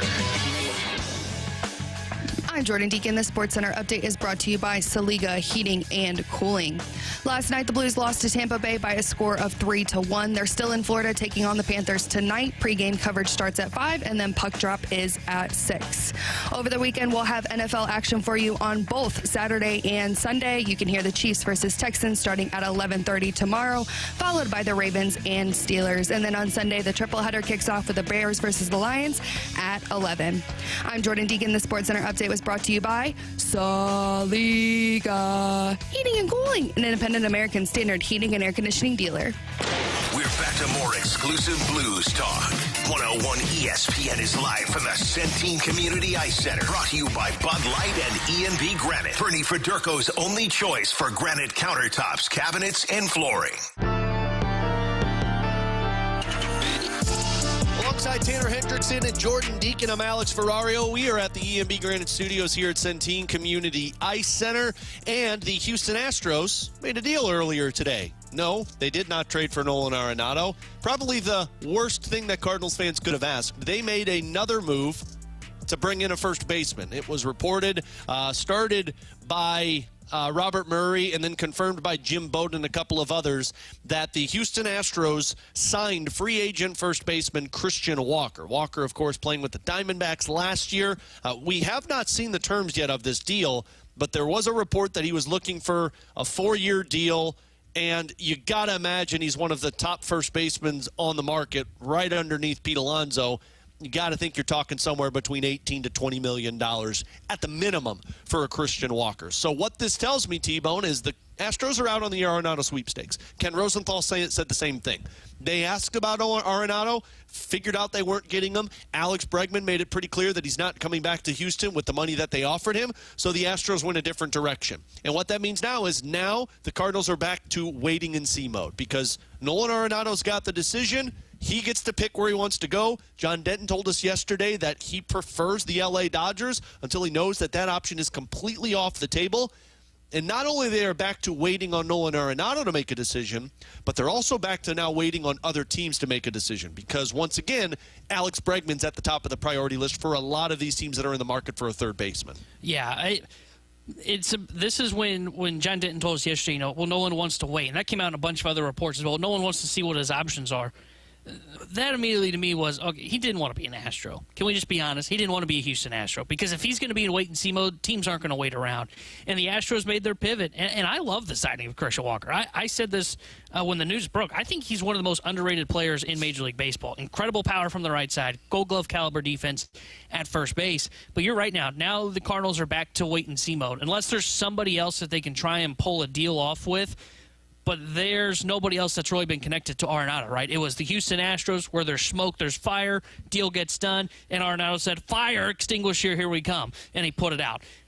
I think right now you're waiting to see where Bregman goes, and I think it is down to the AL East teams. Ken Rosenthal, I just saw this, was on foul territory. He says the Yankees are, quote, likely to pursue one of the cheaper free agent first basemen.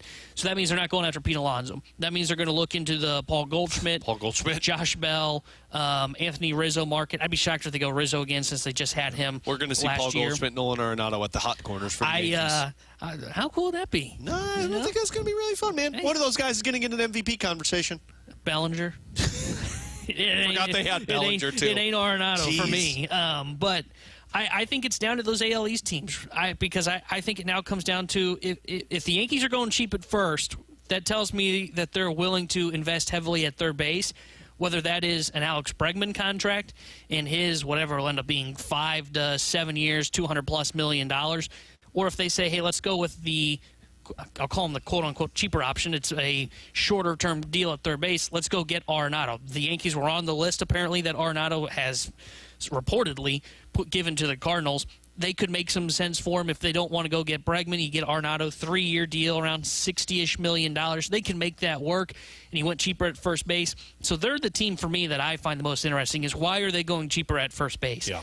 Is it to trade for Nolan Arenado, or is it to go out and sign Alex Bregman? And then if you're the Red Sox, if you miss out on Bregman, do you pivot to Nolan Arenado? Or do you stick with Devers and Tristan Casas, who I think is another good first baseman? Yeah. Do you stick with that at your corners? now that the Astros are out of it, you're back to square one for the Cardinals. By the way, I missed this report, but Bob Nightingale saying that it's 3 years, $60 million is the number right now, it seems like, for Christian Walker, which goes to tell you what the Cardinals were reportedly asking to eat if they were going to trade Nolan Arenado, because if that's what the Houston Astros were willing to dole out there. We got this text on the Air Comfort Service text line, 314-399-9646. Also on our YouTube chat, 101 ESPN STL. From the 636, guys, why do the Cardinals have to cut payroll? What's the payroll this upcoming year versus last year? Aren't they saving already? This is the part that's still a little confusing to me, because originally it was cutting payroll because the television revenue wasn't there. But then they find out that they got a multi-year deal with FanDuel Sports Midwest to where they have a little bit more money coming in. Is it all of what they expected? Absolutely not. But it is some of what they expected. And they have slashed payroll in certain areas. You get rid of Lance Lynn. You get rid of Kyle Gibson. These are some areas that you were paying. Paul Goldschmidt was another one. These are areas that, yes, they were coming off of the books no matter what, but you still were able to move out about $30 million from this team. That's why I just don't know if they still have to slash money. I think Mo was talking about that on MLB Network at the winter meetings because they believed they were going to get this Nolan Arenado deal done.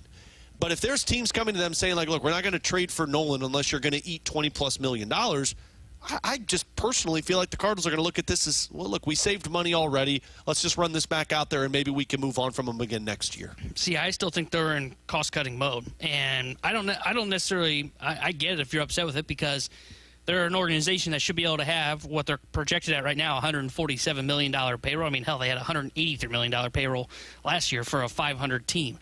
But – I think they are going to slash payroll, and it's just a matter of, is Arenado the guy that they do it with, or do they have to move a couple of pitchers? And the reason I say that is when you're asked, as the Cardinals president of baseball operations, John Mozeliak, about moving Nolan Arenado, you don't have to say it's financial reasons, right? He could have easily just said, well, we've got other guys. We're going through a reset. We want to get those plate appearances for a Nolan Gorman or a Brendan Donovan at third base, and Nolan wants to be on a competitive team, so we're going to abide by his wishes. We're going to be the team or player-friendly organization like we want to be, and we're going to look to trade him. But the first comment he said was, well, it's financial. We still need to be cutting some payroll. Well, that tells you right there, ownership's told you they've got to cut it. And the reason they're cutting it is twofold. It is, one, they're not getting as much on their FanDuel deal that they've got right now. They had to take a little bit of a reduction on that. And they know that ticket sales are down. That's the other driving factor in this. They know that people aren't buying tickets right now because of the product that was last year. I mean, you saw Busch Stadium in the final, 2 months, really month and a half of the season. Maybe longer. I think they're kind of preparing for maybe not that bad, but for it to be kind of like that. And if that's the case, now your revenue's gone down in your TV. Your revenues have gone down because of your TV deal and your ticket sales.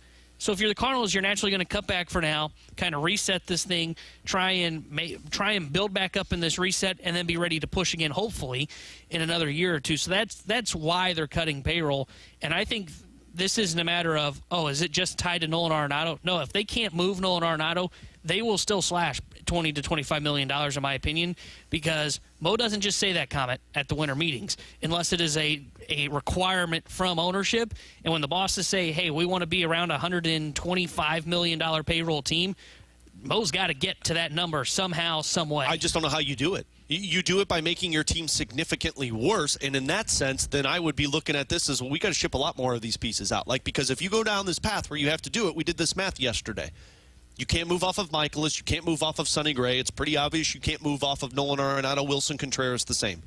That leaves with a couple of options. Steven Matz, Eric Fedde, Ryan Helsley. They've made it pretty clear they don't want to trade away Ryan Helsley. So if you're trading away both Matz and Fedde, because that's how you get to that number, now your pitching is just disastrous. You're probably going to have to go back to the market and sign a starting pitcher, which then you're not saving the money that you're talking about. So if you're going to go down that path, Arenado won't move.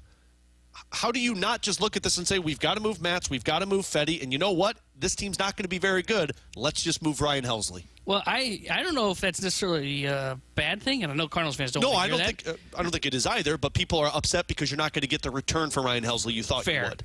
It puts you in that between a rock and a hard place, right? Like, it makes sense what they're trying to accomplish with Ryan Helsley. because I think they can get more for him at the trade deadline than they can in the offseason. I think the Devin Williams move kind of signaled that when he got traded for Nestor Cortez of all people. So I think that makes sense. But if you've got to cut payroll and that means you got to move on from Ryan Helsley, then you've got to do it. There is no if, and, or but. It just becomes, all right, we'll take the lottery ticket prospect of whoever it is that is trading for him, because they'll have to get to that number. I think maybe you can get there by trading two of those three guys. Yep. Matz will become a must to be dealt because he's going to make $12.5 million. Odds are he is a must. He must be traded then. I wonder if they would then go to Sonny Gray and ask him again, like, hey, is there anybody you would be willing to take a trade to because we really need to get off of money? And if he says no, then okay, well, then you got to pivot and go elsewhere. But I think Matz, Fetty, and Helsley, those three guys, if Arenado doesn't move, they will have to trade two of them to cut payroll. What's stopping this team, if Arenado is only willing to go to a couple of teams, what's stopping this team from calling up the Phillies and saying, look, we've got Arenado. We know you don't just want him. You're trying to move Bohm and whoever you believe. If they don't want to move him, if they do want to move him, what's stopping them from saying, look, we need to move Arenado. Ryan Helsley's available. Can we get Alec Bohm for those two? I don't know if Phillies do that, but if they want to shake up, they need help in the bullpen. I know people don't want to give up Helsley because you want something better in return, but you are getting something in return that would make your team – maybe it's a lateral move for how Alec Bohm has been, but he's a younger player that fits more into your core. And John Denton said yesterday that you take a shot on a dude who's a first-round draft pick. Yeah, because then you're keeping the pitching, you're moving off of the third baseman and saving money, but you're also getting rid of, yes, a asset that could help you out down the road, but you're bringing in a piece that helps you now. And it clogs up the spot to where you thought Nolan Gorman was going to play. Sure. I'll figure that out as I go, though. I'm getting something valuable while I'm moving off of Arenado. Yeah, the reason why they probably wouldn't do it is because they don't want to just throw in Helsley and get nothing. Now, again, if you're forced into a spot like that, I don't think this is a money problem. I think the reason you would throw in Ryan Helsley into a deal is if Philly said, hey, you're going to have to eat more than $5 million on this contract, right? I think that's how you get to the spot where you have to throw Helsley in this equation for these kind of trades. I don't know. I honestly don't know what you do. They are in a tough spot right now when it comes to Nolan Arenado's contract. And the other thing, too, is Alec Bohm is projected to make $8 million in arbitration. So you probably can't even get him in that kind of a deal, right? Because Alec Bohm bringing in $8 million starts to add to your payroll. But if you get rid of both Helsley and Arenado, you're shedding, what is that, like $35 million? Yeah, you'd have to determine where you're at in that scenario. But Bohm is a guy that if he's projected to make $8 million this year, he'll probably be around $11 to $12 million next year. I don't know. It's an interesting conversation. I still think there's a path for the Cardinals to make this move without having to include Ryan Helsley. Now, maybe what you end up doing if you're the Cardinals is eating more money on the Arenado deal to make it a little more friendly for some of these teams. So rather than the $5 million they did for the Astros, maybe you throw in, I don't know, $10 million per year, and then maybe you end up having to trade on top of Matz. Then maybe that's how you get there. You create more avenues by eating more money on Arenado while also cutting some salary on, or by trading Steven Matz later on. Maybe that's the path you end up going. But if the Astros were able to eat 3 years at $60 million, and that's reportedly what they gave Christian Walker, so it tells you where they were at in their budget-wise, I'm not too concerned then about the Yankees, the Red Sox, the Dodgers, because those teams can take on a 3-year, $60 million Nolan Arenado. It's going to be interesting. But again, Christian Walker with the Astros. So now Nolan Arenado sweepstakes are wide open once again. Tanner Hendrickson, I'm Alex Ferrario. We'll get into some college football superlatives in the 1 o'clock hour. But coming up next, the Junk Drawer here on 101 ESPN.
Blues Talk more often.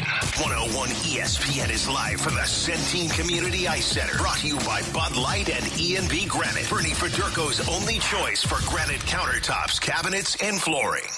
Let's open it up. The Junk Drawer with BK and Ferrario.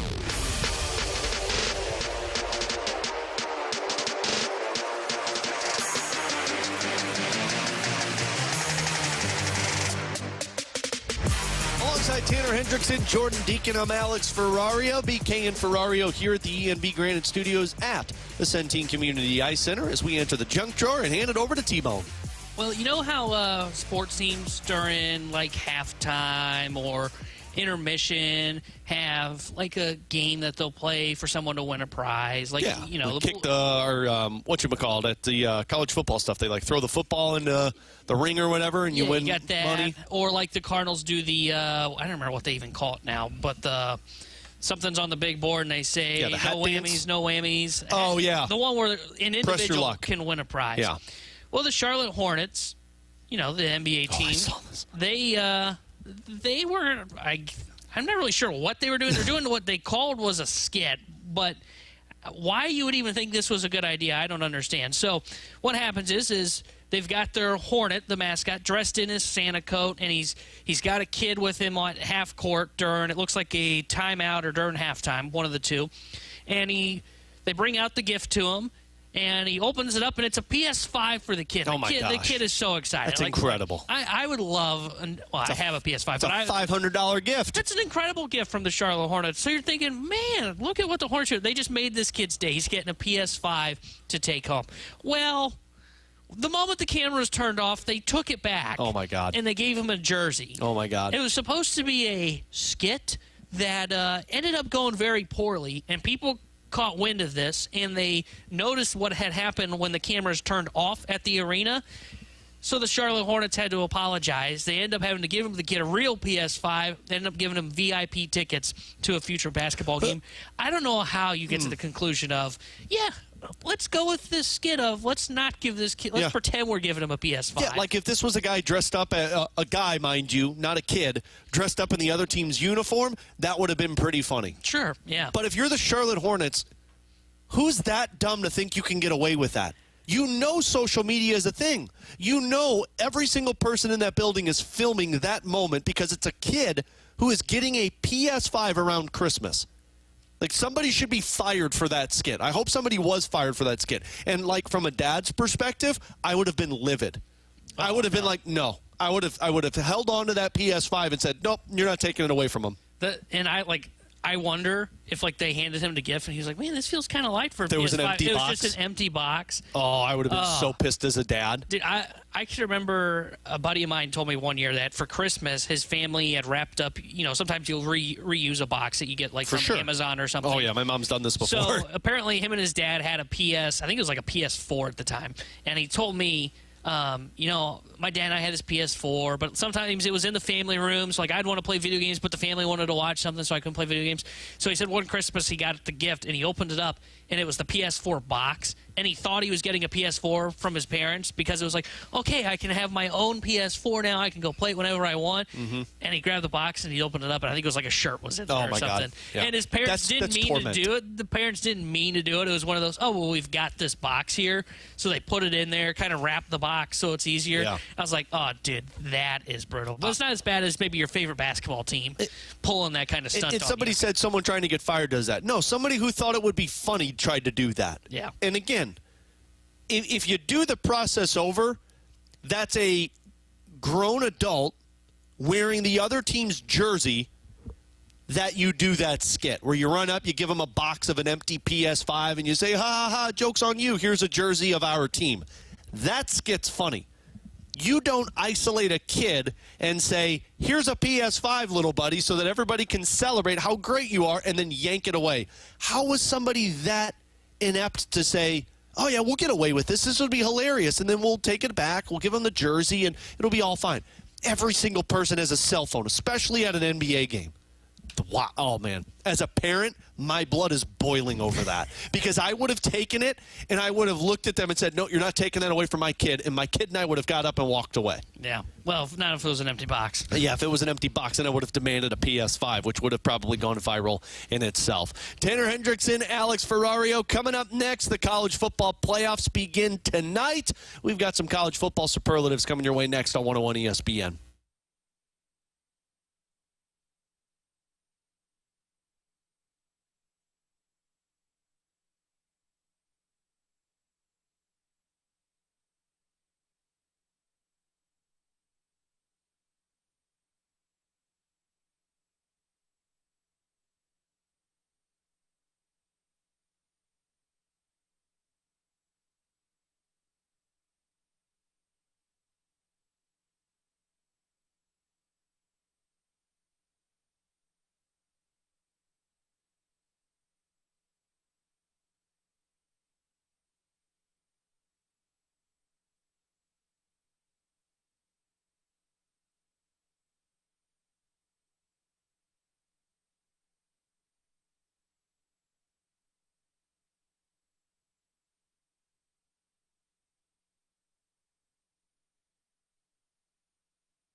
Wall-to-wall Blues coverage is right here. 101 ESPN is live from the Centene Community Ice Center. Brought to you by Bud Light and E&B Granite. Bernie Federko's only choice for granite countertops, cabinets, and flooring. Along with Tanner Hendrickson and I'm Alex Ferrario. I almost said and Alex Ferrario, but that's me, Jordan Deacon as well. It is BK and Ferrario here on 101 ESPN. And tonight, the college football playoff first round kicks off. You've got Indiana and Notre Dame going head-to-head. Tomorrow, you got SMU and Penn State, Tennessee, Ohio State, Clemson and Texas. You've got a stretch of about a month and a half of just pure gold in terms of sports with the college football playoffs, NFL push, wild card playoffs, then the Super Bowl, and then, of course, the college football championship game. But with the playoffs starting this weekend, T-Bone, I figure why not have a little college football superlative? So we'll throw a couple categories out there and see which ones fall in line with this one. Let's start here. Who is most likely to pull off an upset in the first round? So I, in our Pick'em Challenge, had two of the favorites in this one where I had Penn State and why am I drawing a blank on who my other pick was? You had Texas over Clemson. So I don't think those two are getting upset by the ACC school, but I do think the one that we can see that's going to be an upset is I could see where Indiana surprises us and takes down you think so? Notre Dame on the road, and that's the first game tonight that kicks off. And the reason I say that is I don't really know how good Notre Dame is. Now, to be fair, I'm not sure how good Indiana is because Indiana, in the one game that they played against a competitive team, they got killed by Ohio State. But I could see where Indiana is right there with Notre Dame. And they go on the road. They surprise us. Their quarterback in Rourke plays very well. If they can protect him, I think they're the team that can go on the road here in the first round of the college football playoff and pull off a surprise. I think that's the only team. I don't think I would consider Tennessee beating Ohio State as an upset because it's 8-9. I can see Tennessee beating Ohio State because Ohio State just has so many roller coaster moments, and frankly, I don't trust their quarterback. But I don't know if I look at that as an upset. The line, of course, though, is 7.5, so I guess you could say it is if Tennessee picks up that win. But in terms of rankings, Indiana's the team. I don't think Indiana can do it. I think they'll keep it close. I think Notre Dame is just the better squad. But if I'm looking at a team that is close in terms of the battle, I think it would be Indiana. It comes down to the better quarterback in that situation, and I don't know who I would give the upper hand to. Yeah. You know the team that I think, and I'm curious your thoughts here, who's the team that is getting kind of overhyped going into this first round? And you know who maybe overhyped's the wrong word. I think it's Texas. Oh, see, it's interesting because I think it's Clemson. Really? Because I think everybody's looking at how Clemson played in that ACC championship game and looking at Texas and dissecting Texas and going, well, when they play somebody competitive, they lose that game. Well, really the only people they played that were competitive was Georgia, and Georgia's a top 5 team in college football. So I don't know if I look at that as kind of, well, when they play a really good team, they don't show up. No, I think they play well. They just didn't have that finishing touch in those games against Georgia.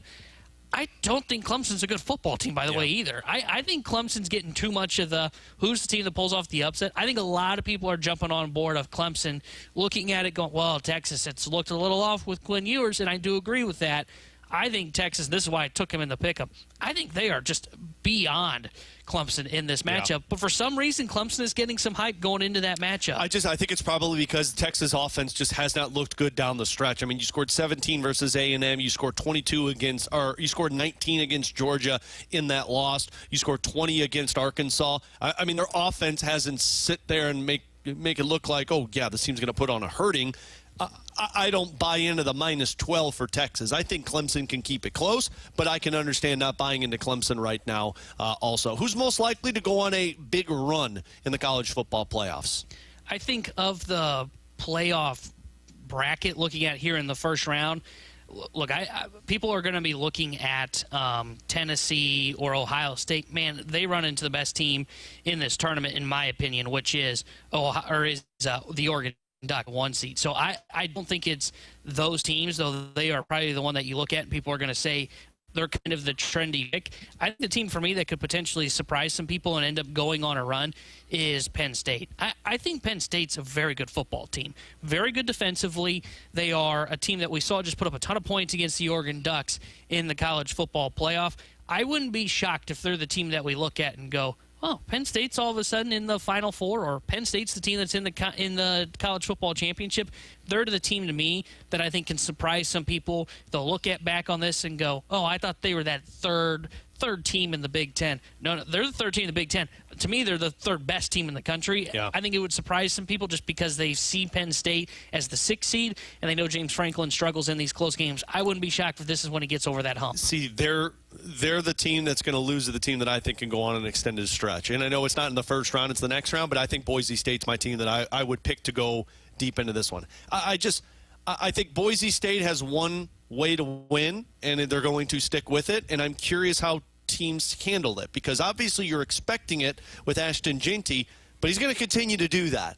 And I think they have a really, I don't want to say easy path, but I think they have an easier path to get to the college football championship than any other team. Like, yes, you take on Penn State, and you're right. Penn State is an awesome team, but I think Boise State can hang with that. And if they beat them, I think whoever is coming out of that Sugar Bowl between Georgia, most likely Notre Dame, or if it's Georgia, Indiana, whoever's coming out of that, I would give Boise State the upper hand to. Yeah, and part of my thinking with Penn State in the playoff is I think if they beat SMU, and SMU's can have explosive plays. They also make some dumb mistakes at times.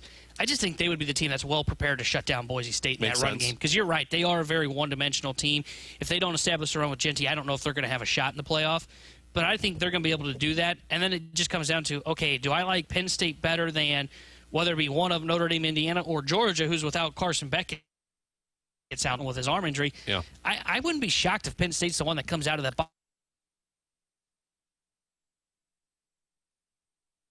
half of that bracket. How hard to buy any of that? I don't know if Georgia gets out of their first round. Georgia, we have a little bit of Jordan, we have a little bit of feedback on this one, which I'm assuming means we might have some issues on YouTube sooner or later. But I don't think Georgia gets out of this round.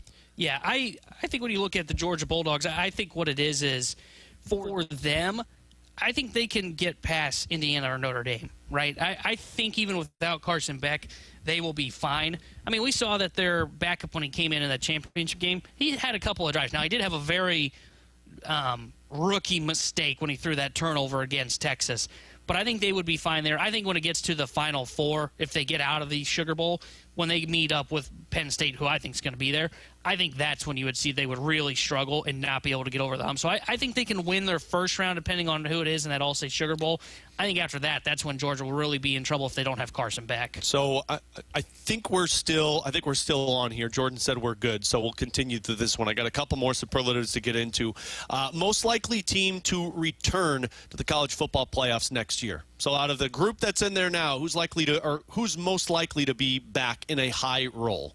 I think it's Oregon. I think Dan Lanning's building a hell of a program out there on the West Coast. I think the Oregon Ducks are here to stay, and they'll lose Gabriel in the offseason. This is why it's a little interesting. We talked about this earlier in the week about the transfer portal and where how these teams are trying to deal with this while getting ready for the college football playoff, because he's going to have to replace Dylan Gabriel, and he's trying to do that while trying to also win a championship with Dylan Gabriel. That's always good. But to me, it's the Oregon Ducks. Look, I think Dan Lanning's one of the best coaches in college football going right now. I think he's right up there with Kirby Smart and some of those guys in the SEC. But I would think if you're looking at a team that I think has staying power in like where they're seated, it's the Oregon Ducks. I could see where they kind of go on a 3 to 5 year run as one of the like 3 best teams in college football. Final one, and it's this Ohio State, Tennessee, Ryan Day debacle. Is this playoff area for the Ohio State? I mind blanked there. Is this do or die for Ryan Day? Do you have to have a trip to the Cotton Bowl to keep your job if you're Ryan Day? Because you got the worst case scenario in terms of beat Tennessee, then you got to take on freaking Oregon. Yeah, I wonder if he loses to Tennessee if he does get fired. I think you have to if you lose to Tennessee. With that being said, you're late in this process right now, right? Yeah. You'd have to be hitting the portal later than most teams if you fire Ryan Day. You may lose a lot of the talented players that Ryan Day has brought into the program. It's fascinating because if he hadn't lost to Michigan, I don't know if he would get fired if he lost to Tennessee. Yeah. But he did. And that is the caveat here is he lost to Michigan, which for some reason, and I get it, it's a rivalry, for some reason they care more about that than anything else he has done there. But I think he loses to Tennessee, he will be fired. I think if he wins against Tennessee and then loses to Oregon, who I think is the best team in the country, I don't think he will be, but I do think it requires him winning this weekend against the Volunteers, and that is not I think that's the best first-round matchup.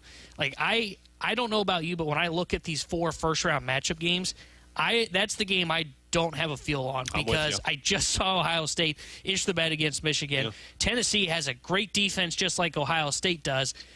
But Tennessee also has a quarterback that I don't know if he can make the big plays if that's what he's called upon to do in this game. Yeah, I don't trust Will Howard. So, like, if that's the quarterback you're throwing out there, I don't trust him. And so, frankly, I think Tennessee's going to win this one. I don't buy any stock. Like, I would take Tennessee plus 7.5 in a heartbeat. I don't think Ohio State, if they win, it's going to be a tight football game. And that's where I do think if you lose, Ryan Day is out of a job. Tanner Hendrickson, I'm Alex Ferrario. Coming up next, the Blues obviously are lacking depth of scoring, but who's underperforming on this team? And I genuinely ask that question. We'll answer it next on 101 ESPN.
We're back to more exclusive Blues talk.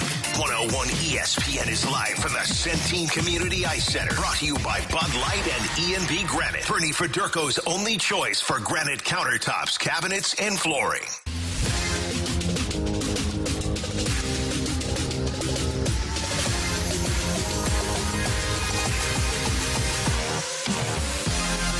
Last night, the Blues fall to the Tampa Bay Lightning 3-1. That is the third game in their last four that the Blues have only scored one goal. And with Tanner Hendrickson and Jordan Deacon, I'm Alex Ferrario. As it's BK and Ferrario here at the ENB Granite Studios at Centene Community Ice Center. The Blues do not have depth on offense right now. I mean, I think they have a total of one goal from their defensemen in the last 14 games. I tweeted this out last night. You have 0 goals from anyone on this team, with the exception of Kyrou, Thomas, Buchnevich, in your last 4 games. Prior to that, the Blues had 15 goals from players that were not Thomas, Kyrou, and Buchnevich in the previous 7 games. So you went from not having Thomas, Kyrou, Buchnevich being consistent goal scorers, but Holloway and Jake Neighbors, Braden Shen, the defensemen in terms of like Colton Parayko. You had a lot of depth pieces picking up points for this Blues team. And then in the last 4, it has just gone kaput. We've talked a lot about that this week, T-Bone, in terms of it shouldn't surprise a lot of people. They are in a holding pattern. But that is going to be the downfall of this Blues team if they do not start getting contributions from guys that are not Thomas, Kyrou, Buchnevich. I thought Joe said it perfect last night. That game was a perfect example of depth being the deciding factor. And look who scored goals for him. A kid who had never scored a goal in the National Hockey League, a defenseman in Nick Perbix, and a third-line center. That's how Tampa won. You have not been gaining any of that traction on the offensive side. Yeah, right now you are so top-heavy that right now, if you're an opposing team, the only guys you got to really shut down are Thomas and Booch on their line, and then just shut down Thomas as the winger on that second line. And when you are that top-heavy, that is too easy for an opponent to shut down, right?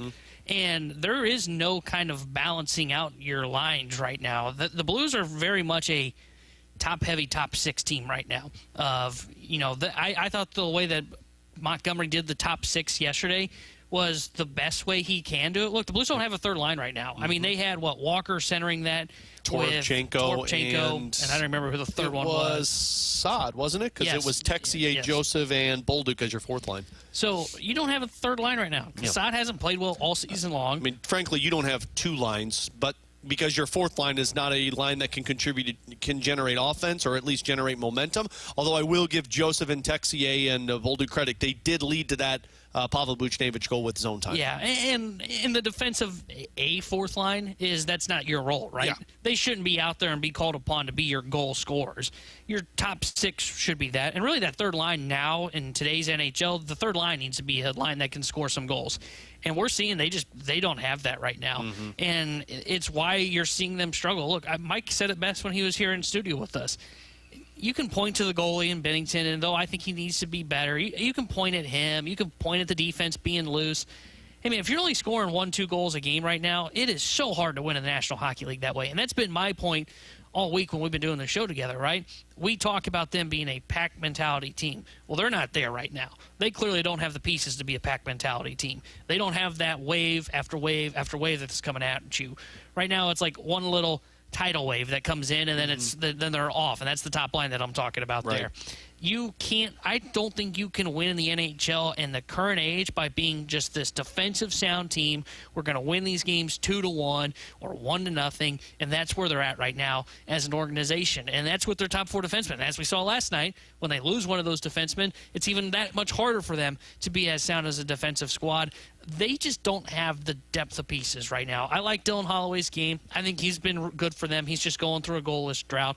They need more from Braden Shen again. I think he's kind of tailed off here in the last couple of games. And then Zach Bolduc's a rookie. Having inconsistencies from Zach Bolduc were kind of an expectation coming into the year.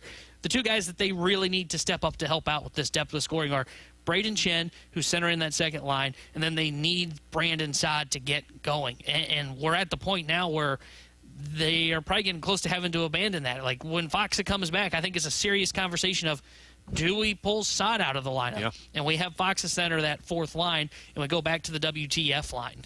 Jordan, we didn't have this on the rundown, but if you don't mind pulling up that Robert Thomas and Braden Shen audio for me, and I'm going to play this because you don't have, and this is going to sound harsh, but I'm just looking at it from a perspective of the players. I don't know if there's enough skill on this team that can beat a goaltender purely off of their shot.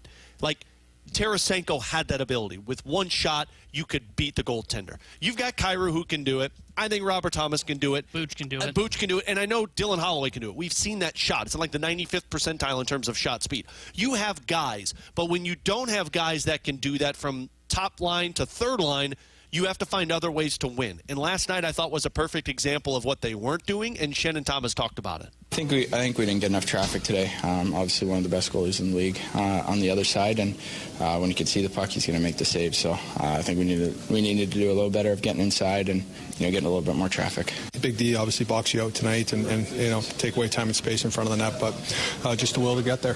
That's the reality of it. You just got to be hungry around the net, and I think everyone on this team forwards obviously can do a whole lot better job kind of getting there. Mike McKenna told us that as well. Like, you're going to have to get to the front of the net. I'm genuinely asking this question to you, to the text line. Who's underperforming on this team? Because if you go in terms of point breakdown through 32 games, 34 games, which is what they've played right now, your top three goal scorers, point getters, Kyrou, Thomas, Buchnevich. One is a point-per-game player. One is nearly a point-per-game player. One is about a quarter of a point per game per player. They were the exact same last season. Thomas, Kyrou, Buch, your top 3 point getters. You then had the next wave of guys in terms of depth scoring. Last year, it was Kevin Hayes, it was Braden Shen, and it was it was just those two. This year, you have Dylan Holloway, Jake Neighbors, Braden Shen. All are producing to the same level that Kevin Hayes and Braden Shen were producing last year. Then you had defensemen. Last year, it was Falk and Krug. This year, it's Parayko and Broberg. The next guys that you're talking about is a significant drop. Last year, it was Brandon Saad, who had 8 goals through 31 games. This year, Brandon Saad has 4 goals through 31 games. So if we're talking about Brandon Saad being the guy that is underperforming, then this team is exactly where they probably were supposed to be this season. See, I think Shen's underperforming to an extent as well so far this year. I mean, like right now, he's on pace for 12 goals. He needs to be a 20-goal scorer for the St. Louis Blues. And he had a stretch where he looked good as the number 2 center, but I think he's kind of tailed off a little bit. Saad, of course, is a guy that you need more from. I do definitely agree with that. And I mentioned it's a little unfair, but I still think there's more to Bolduc's game, right? I think you need to see a little bit more from a Zach Bolduc. So those are the 3 guys that I would circle. But I think what it really goes to show you, and this is why I couldn't believe that they believe that they're a playoff team. And again, they've shown that by their actions, by firing Drew Bannister and hiring Jim Montgomery, by trading and giving up a future second-round pick for Cam Fowler to come in here and slot into their top 4. They just don't have the guys. Like Jake Neighbors, for example. Right now on pace for 24 goals, 17 assists, 41 points. Dylan Holloway, 24 goals, 22 assists, 46 points. Those are third-line guys, right? Those are third, maybe a second-line winger, depending on how you want to look at it. They are still missing 2 more guys to be put in on this team that you can look at and go, that's a goal scorer for us. Whether that is the Jimmy Snuggerud, Dalibor Dvorsky, they are still missing a couple of pieces. Because you're right. I think there are some guys that are underperforming to an extent. Mm-hmm. Outside of Brandon Saad, there is nobody that you look at and go, what happened? Why are we not getting production from this guy? Right. That shouldn't be enough to alter the trajectory of your season. What this season has shown the Blues, we talked about going through kind of the check marks, right? Last year it was, hey, look, our goalies, we've got the goalie tandem that we need. Check mark. Colton Parayko last year. Check mark. Broberg. Check mark this year. This year, I think we've seen their top 3 are a part of the core. Buch, Thomas, and Kyrou. If you didn't think that already, I think you can lock that in now, especially with Jordan Kyrou. What this season is telling me is that the Blues don't have those complementary secondary pieces to help them out. They are a couple of guys short. Neighbors and Holloway fit into that. They need 2 or 3 more guys to come in and support that group. Yeah, it's odd to say, but I think where you're underperforming, if you're looking at this group right now, I think where you're underperforming is on the defensive side. Like Justin Falk has, 9 points on the season right now and only 1 goal, and the power play has not been there. Broberg, although he's been injured, so I give him a little grace on this one, has tailed off a little bit in terms of the point production. Colton Parayko, he's shooting the puck like crazy, and he's playing a lot of amount of minutes, but the offense isn't generating from Parayko like it was in the first portion of the season. So, as much as I'll look at a Brandon Saad, who is underperforming to the level of expectation, Braden Shen is basically doing what he typically does through this amount of games every season. He's about a half a point per game per player. You just don't have that. You're not having the push from the third and fourth line guys to just grab that roster spot. Maybe it results in goals. Maybe it just results in momentum swings. But the third and fourth line has turned into kind of a one and done. And that is where I feel like this team is lacking, to the point that when they don't have it, they got to put Kyrou Thomas Buchnevich together. They got to go out there and score. And the next thing you know, your team and bench is shortened. Yeah, Justin Falk underperforming offensively, that's fair. And I think that's what shows up in the power play numbers, right? Because he's been kind of the guy, or he is the guy that is quarterback number one for the power play. But, like, Parayko's numbers, I think, have exceeded expectations, for me at least, so far this year. Oh, yeah. Like, he's on pace for 12 goals and 39 points.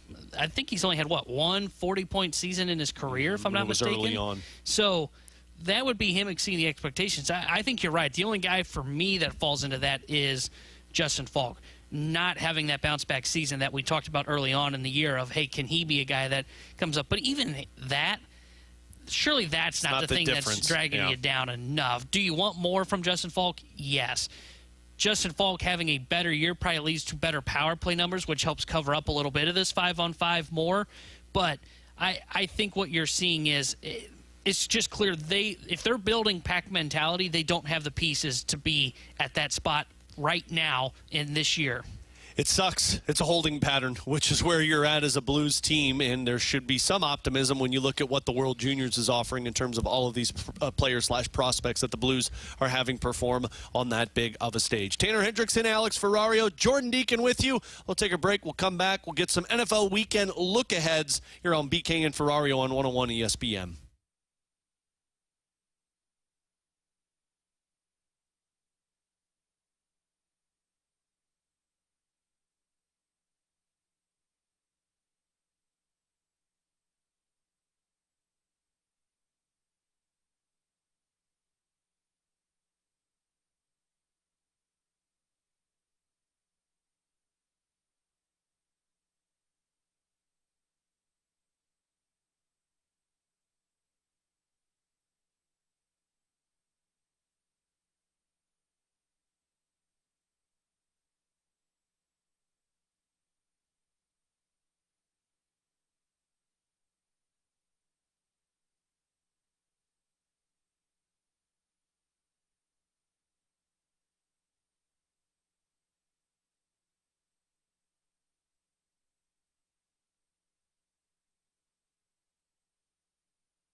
101 ESPN Sports Center. I'm Jordan Deacon. The SportsCenter update is driven by Johnny Londoff Chevrolet and Johnny Londoff Autoplex. Last night, the Blues lost to Tampa Bay by a score of 3-1. They're still in Florida taking on the Panthers tonight. Pre-game coverage starts at 5, and then puck drop is at 6. Also in Blues news, it was announced today that 9 Blues prospects will play in the World Junior Championship. That's the most in Blues franchise history and the most prospects of any NHL team this year. To see the schedule, you can visit stlouisblues.com/World Juniors. Over the weekend, we'll have NFL action for you both on Saturday and Sunday. The Chiefs versus Texans start at 11:30 tomorrow, followed by the Ravens and Steelers. And then on Sunday, we'll have the tripleheader kicking off with the Bears versus Lions at 11. And then after that, we'll have Dolphins versus 49ers, Cowboys versus Bucks. Once again, you can hear all of that action right here on 101 ESPN. If you missed anything from today's show, be sure to check out the podcast page at 101ESPN.com or from the free 101 mobile app. I'm Jordan Deacon. The SportsCenter update has been driven by Johnny Londoff Chevrolet and Johnny Londoff Autoplex. See them at londoff.com. Chevy, together we drive. Are you kidding me? More Blues talk, more often. 101 ESPN is live from the Centene Community Ice Center. Brought to you by Bud Light and E&B Granite. Bernie Federko's only choice for granite countertops, cabinets, and flooring. NFL Week 16 officially underway last night. The Chargers took down the Broncos 34-27. You got this weekend. You've got the Texans and Chiefs, Steelers and Ravens on Saturday, and then a full slate of games on Sunday. So, with Tanner Hendrickson and Jordan Deacon, I'm Alex Ferrario. We get to our NFL weekend look ahead. And we start, Tebow, with the must-watch game of the week. Look, I'm not going to lie. On Sunday, I might get your Christmas shopping. A little sleepy Sunday? Yeah, it's okay. It's not great. I think the game of the week is on Saturday, and I'm going to the 3:30 game. I think it's Steelers at Ravens. It's not the Texans and Chiefs, that's for sure. No, I think the Texans are going to really struggle in that one. I do too. Although Mahomes I think that's being hurt might help out a little bit. I kind of like the under in that game. What's it at there? 42.5? I could see that. I like that play. A limpy Patrick Mahomes, a Texans team that just for some reason can't drive the ball. I like the under in Ravens Steelers as well, but I do think that is the game of the week, Ravens versus Steelers. Look, these teams have played each other already once this season, and it was a defensive slugfest like you would expect when you see the Ravens and Steelers play. It was in Pittsburgh. Steelers won that game 18-16. I think it's going to be kind of similar to that. I think it's going to be a very close game. Baltimore is kind of still trying to right the ship. They're just 2-2 in their last 4 games. I think you're going to see a very tight game. It's going to be a defensive battle. You're going to see Mike Tomlin do what is his best thing, which is have his team ready to go against Lamar. I think that is by far the best game of this weekend slate. I'm with you, but to go different, I actually think there's 2 on Sunday that I'm at least a little intrigued by. One is the Eagles-Commanders game. And mostly because, like, the Eagles got the better of the Commanders the last time they played. This time it's in Washington. You've got Lattimore playing for the Commanders now, so maybe a little bit better defensively. But, I mean, it's a division matchup, which I think are always fun. And then the Vikings-Seahawks is another one that I'd be really interested in, mostly because 2 teams that still have something to play for. Vikings, of course, trying to keep that top spot in the NFC, fighting against why am I blanking on the other team? The Packers. For some reason, I don't know why. I just blanked on the team in their own division. And then the Seahawks are fighting for the NFC West. And the Rams are playing the Jets. So, it's kind of a must-win for Seattle right now. So those are 2 teams that I think I'm most intrigued with. But I will be locked in on Sunday to that Eagles-Commanders game because I still don't know what to make of the Commanders. I'm with you. I like them. They've got the fun quarterback. But I don't know if they're a team that really can do anything in postseason actions. Yeah, and ever since their hot start, too, they've lost 3 of the last 5. Now, they've won 2 in a row, but it was against the Titans and Saints. And prior to that, they lost to Steelers, Eagles, Cowboys. So they've lost 3 of the last 5. Yeah. I don't know what to make of them. I think they're a good football team, but I don't know if they're great. And when you go up against Philadelphia, you got to play great football to beat them. At one time, I thought they were like the 3rd best team in the NFC. Now I think you're maybe like the 5th or 6th best team in the NFC. So what is the upset you have of the week, T-Bone? So for my upset, I am going to go with one that happened to be in our Pick'em Challenge, and that was, I think it was you that took the Rams, or Rams -3. Yeah. I could see where they lose this football game. Come on, man. West to east, if Aaron Rodgers ends up having just one good game defensively, I can see where he picks apart the Rams. I am afraid my Rams, I think my boys might be on upset watch as they travel to the East Coast to take on the Jets. Yeah, mine's the Commanders. I think the Commanders beat the Eagles in this one. I think a Commanders team that's coming off of a game that they barely won against the Saints. Honestly, an embarrassing second half for Washington. You are a team that's trying to plant yourself as a contender in the NFC, and I'm a little worried the Eagles are getting real fat and happy with where they're at. Jalen Hurts walking into the post-game locker room a little cocky of, is that what you all wanted to see with my throwing game? Nick Sirianni feeling really good about himself. If the Commanders keep Saquon quiet, I think Commanders could make that a football game. So I think the line's at like 3 or 3.5. I know that's not really an upset, but I like the Commanders to win that straight up. Yeah, the other one that I did think about was, I mentioned this during Pick'em as well, Titans at Colts. I think with the Titans coach coming out and kind of really trying to rally the troops and say, hey, we're not a soft football team, I could see where they come out and kind of surprise the Colts. I thought about that one. Again, I don't think really that the Rams are going to lose that game. I think it's a possibility that it's an upset. Yeah. Because typically when you get to this time of the year, these teams that are like 4-10, 2-12, they've quit. Yeah, pretty much. It's really not the teams that are in the playoff hunt or like right around 500. Those are the ones that can be a little bit feisty. But for whatever reason, I am scared of the Jets and the Titans this week as being one of those teams that might have a little bit that may catch us off guard. The other overreaction is I really like the Carolina Panthers plus 4.5. I think they could beat the Cardinals in that one. Plus, it's in Carolina. That's another upset that I could see happen. Did you see Kyler's press conference earlier this week? So one of the reporters asked him, like, I guess one of those classic questions of, you guys are in the desert, what's it going to be like to go play in the cold? And they went, well, how cold is it going to be? And they said, like, it's going to be, 39 degrees or something. And he goes, holy bleep, that's cold. It gives me a sense Kyler doesn't like playing in the cold, so you might be onto something there. Game over on that one. All right, final one. What's the overreaction game of the week? What's the one that everybody is talking about Monday morning? I think when you're looking at the overreaction game, I love the Commanders as an overreaction team because of everything that you said, right? If they end up taking down the Philadelphia Eagles, everybody's going to be back on board with the Washington Commanders. Oh, they just had that weird 3-game stretch. They just took down the second-best team in the NFC. Everybody will be back on board the Jaden Daniels and Washington Commanders hype train, even though I would be cautionary of that tale. So I think that's the game where you really have that conversation. And if the Eagles win and they beat the Commanders, it'll just be another classic conversation of, hey, they're right there still in the hunt. Can they still be the number one team in the NFC? Stultz, if you're listening, turn down that radio dial. Overreaction Monday is going to be on the Atlanta Falcons. I could see it. Michael Penix going to have a good game. Going to see that offense. They're going to get a win. Everyone's like, see, they should have got rid of Kirk Cousins faster. Stop it. You're playing against the Giants. You'd expect to go out there and put on a good performance. I hope Penix is good, but I'm not going to get overly excited about one game watching the quarterback. So no more of this. The Atlanta Falcons are actually going to be good in the playoffs. Nope, I don't trust this team more than Kirk Cousins can throw the football.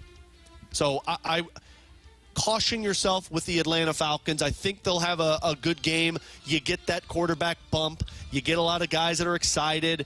But I think that's going to wane very fast after one game against the New York Giants. Yeah, I'll be curious to know if Penix struggles against the Giants, I will have some serious concerns because that Giants defense is awful. Well, and if you struggle, like serious concerns, like you can't go back to Kirk Cousins now. No, that's you basically true. have just slapped him in the face. You can't go back to Kirk Cousins now. You're stuck. I don't know what to make of the Falcons because, like, we were talking about this off air, right?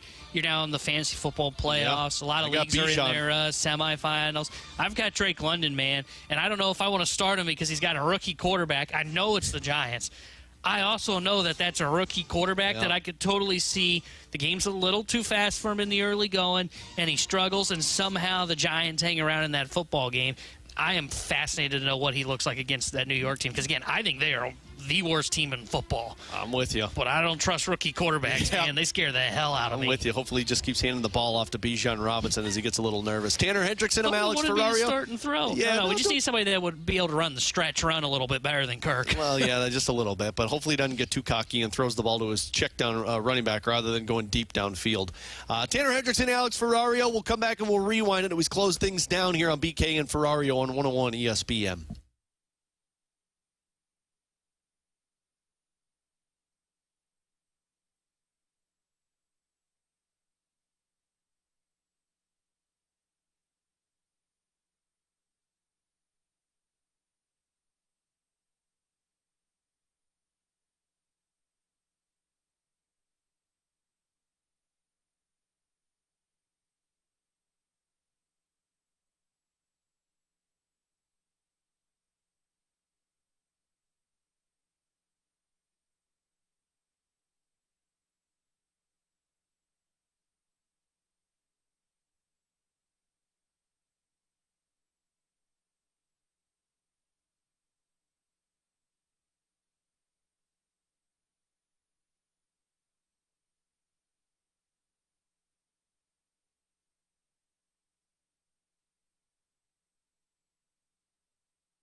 Wall-to-wall Blues coverage is right here.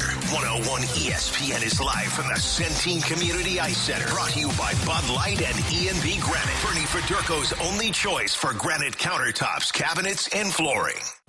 Let's run it back with the Daily Rewind on BK and Ferrario. Brought to you by Gloria Loom. Your home sold guaranteed realty. Selling your home begins at GloriaHasTheBuyers.com.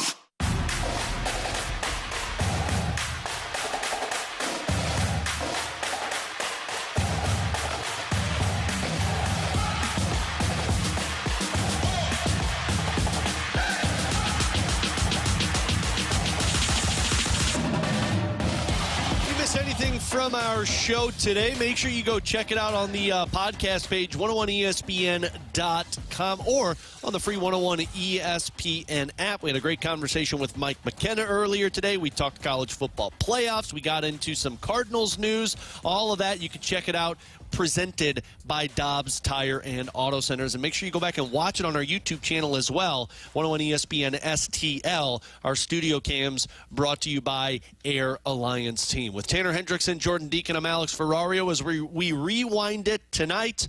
Today, I should say, the Blues back in action tonight. Let's do a little rapid fire for some of these topics going into the weekend, T-Bone. Start with the Blues. They lose last night 3-1. We talked Bennington with Mike McKenna. Got the early poll last night when it was 3-1. Tough goal that he gave up, deflected or screened by Scott Pernovich. Regardless, do we see a little extended run with Joel Hofer? Yeah, I wonder if you see them go with a couple games here with Hofer. I hope he starts tonight, and then maybe you go to him one more time before you go back to a 50-50 split. I thought Mike said it best.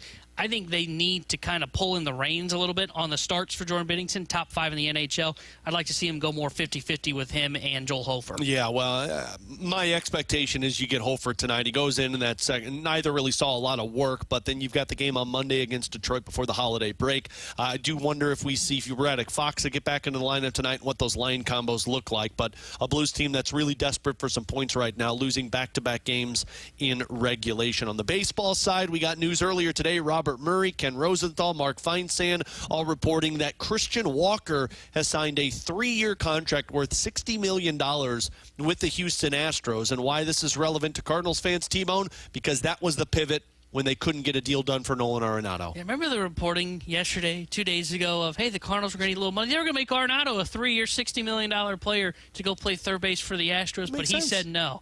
Well, I can do the math, and this is the math that I can math out here. Why would they do that?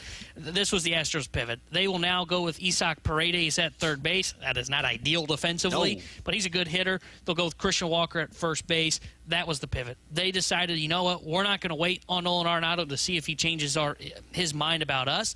We need to get our offseason checklist done. So they pivoted. They will not be acquiring Nolan Arenado. It would be shocking if they do. Now the Cardinals are kind of in wait-and-see mode on what the Alex Bregman market becomes. Yeah, it's going to be kind of odd, too, as they sit and wait to see what takes place while other teams start to do their pivot because Nolan Arenado chooses the destination that he wants to go. The Red Sox are heated in the conversation for Alex Bregman. The Phillies don't seem like they want to move Alec Boehm anymore. That list is really, really starting to dwindle shorter and shorter. This weekend, of course, you got the college football playoffs. It starts tonight with Indiana and Notre Dame. Really a fun weekend when it comes to some of these matchups, including Ohio State, Tennessee, Texas and Clemson, SMU. A lot of fun matchups that should kick this college football playoffs into high gear. Yeah, it's going to be a fun weekend. It's going to be really cool to see these games on these campuses. I can't wait for tonight with Indiana at Notre Dame with the snow. Hey, and I just saw a tweet. It's still snowing in South Bend, man. I'm hoping we're getting a snow game to kick off the college football playoff. What a way. Real quick, you want to go rapid fire? Who you got in these? Hit me with it. All right, Notre Dame versus Indiana. I have Notre Dame. I've got Indiana in that one. Penn State, SMU. Penn State. I'm with you. I've got Penn State. This is the best one, I think, of the weekend. Ohio State, Tennessee. Tennessee. Oh, interesting. Yeah. I've got Ohio State. I don't think they'll cover, but I like Ohio State. I have Ohio State losing. I like that. And then Texas, Clemson. That's Texas. Okay. Although I don't trust Texas, I think they will be the supreme team over. Yeah, I like Texas. I took him in the Pick'em Challenge minus the 12. I took Penn State to cover in the Pick'em Challenge as well. Finally, bragging rights. Mizzou, ILL. No chance that this game's close. Illinois is because Mizzou's going to wipe the floor. No chance. Illinois is going to kick the crap out of the Tigers. That team can't play defense. I think Illinois wins by double figures. Oh, no way. I think this one is a Mizzou victory straight up. 3-point game is what this one's going to look like. No.